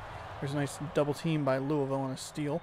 2-on-1 opportunity. It's going to be a layup, and well, they got it to 5, and all of a sudden it's ballooned to 9. Really unfortunate. Also, it sucks that we have to watch a full court defense 6 times. Looking back around. There's a defensive foul. 3rd team foul, 2nd personal on number 11. I don't think we've seen anyone foul out of a game before. Not that it would really matter, but 2 shots up, 2 shots good. Or 2 free throws, I should say.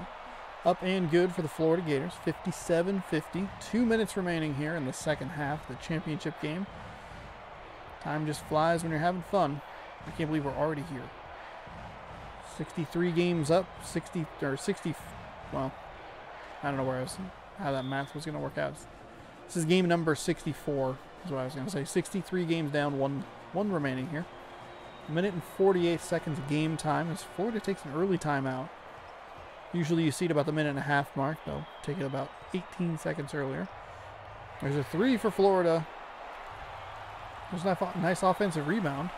Nice soft offensive rebound.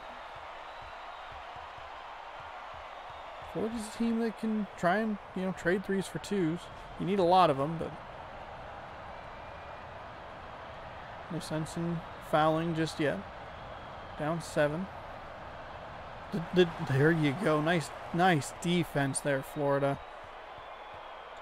Too many passes from Louisville, and he was able to get into the lane, and nice knockdown 3 there. 4-point game with 1:05 remaining. Oh my goodness, Florida. Thank you. It's been largely boring.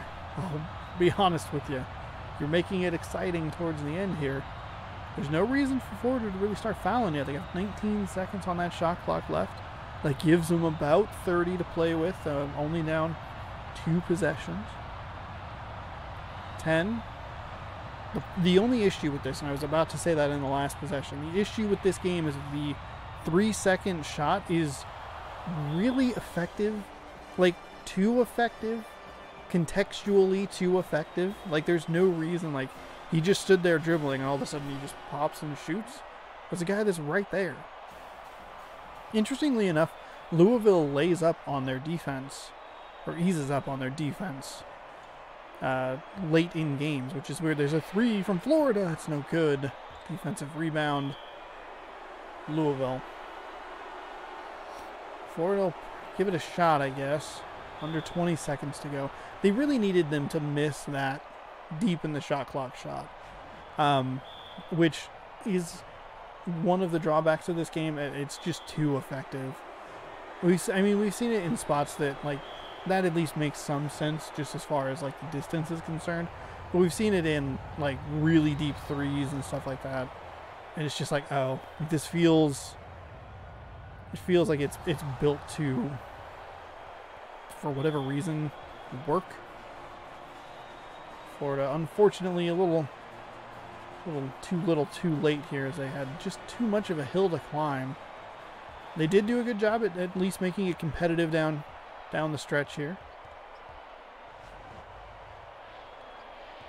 We'll get it up the floor. There you go. Make it respectable. 6-point game. Louisville is your champion. Congratulations to the Cardinals. You will get nothing from me. So I'm tired of watching your goddamn team. How about that? Louisville is your champion. Nice. And there you go. In the tournament, we're all good. There's only one mishap, and it didn't affect anything at all. My voice just gave out there. There you go. Supreme Champion, Louisville. Worthy adversary, Florida. Maybe next time, Ohio State. Maybe next time Ohio State don't fall behind by 16.5. That would be my advice to you. But there you have it. I had to put my microphone back together the other day. There you have it. March Mascot Madness 2 is all done. Louisville is your champion. Florida, second place. And that's it. That's that. 64 games all done. That's it. It's all over. Hey, hopefully you enjoyed this. I did. I had a lot of fun putting it together. I always love doing it. They're fun to commentate. They're fun to stream. They're fun to participate in. If you're watching this and you'd like to jump in next time, I'll do it in September. So September Mascot Madness. Every 6 months we do this. It takes up a whole month worth of streams, which is pretty cool. A month worth is a little exaggeratory, but this is the game we're going to stick with. NCAA March Madness 2006 is the game that we'll be using moving forward. Yeah, if you enjoyed it, follow the channel or subscribe on YouTube. You'll know very clearly when the next tournament is coming up. On YouTube, I do countdowns of the best games from the previous tournament. On Twitch and on YouTube, I do reveal streams, talk about the teams, show you all the matchups, give you some fun stats to mess around with. I open it up. It'll be a similar link to what's below me, challenge.com. We use that. If you are following the channel, you can feel free to fill out a bracket and have a good old time.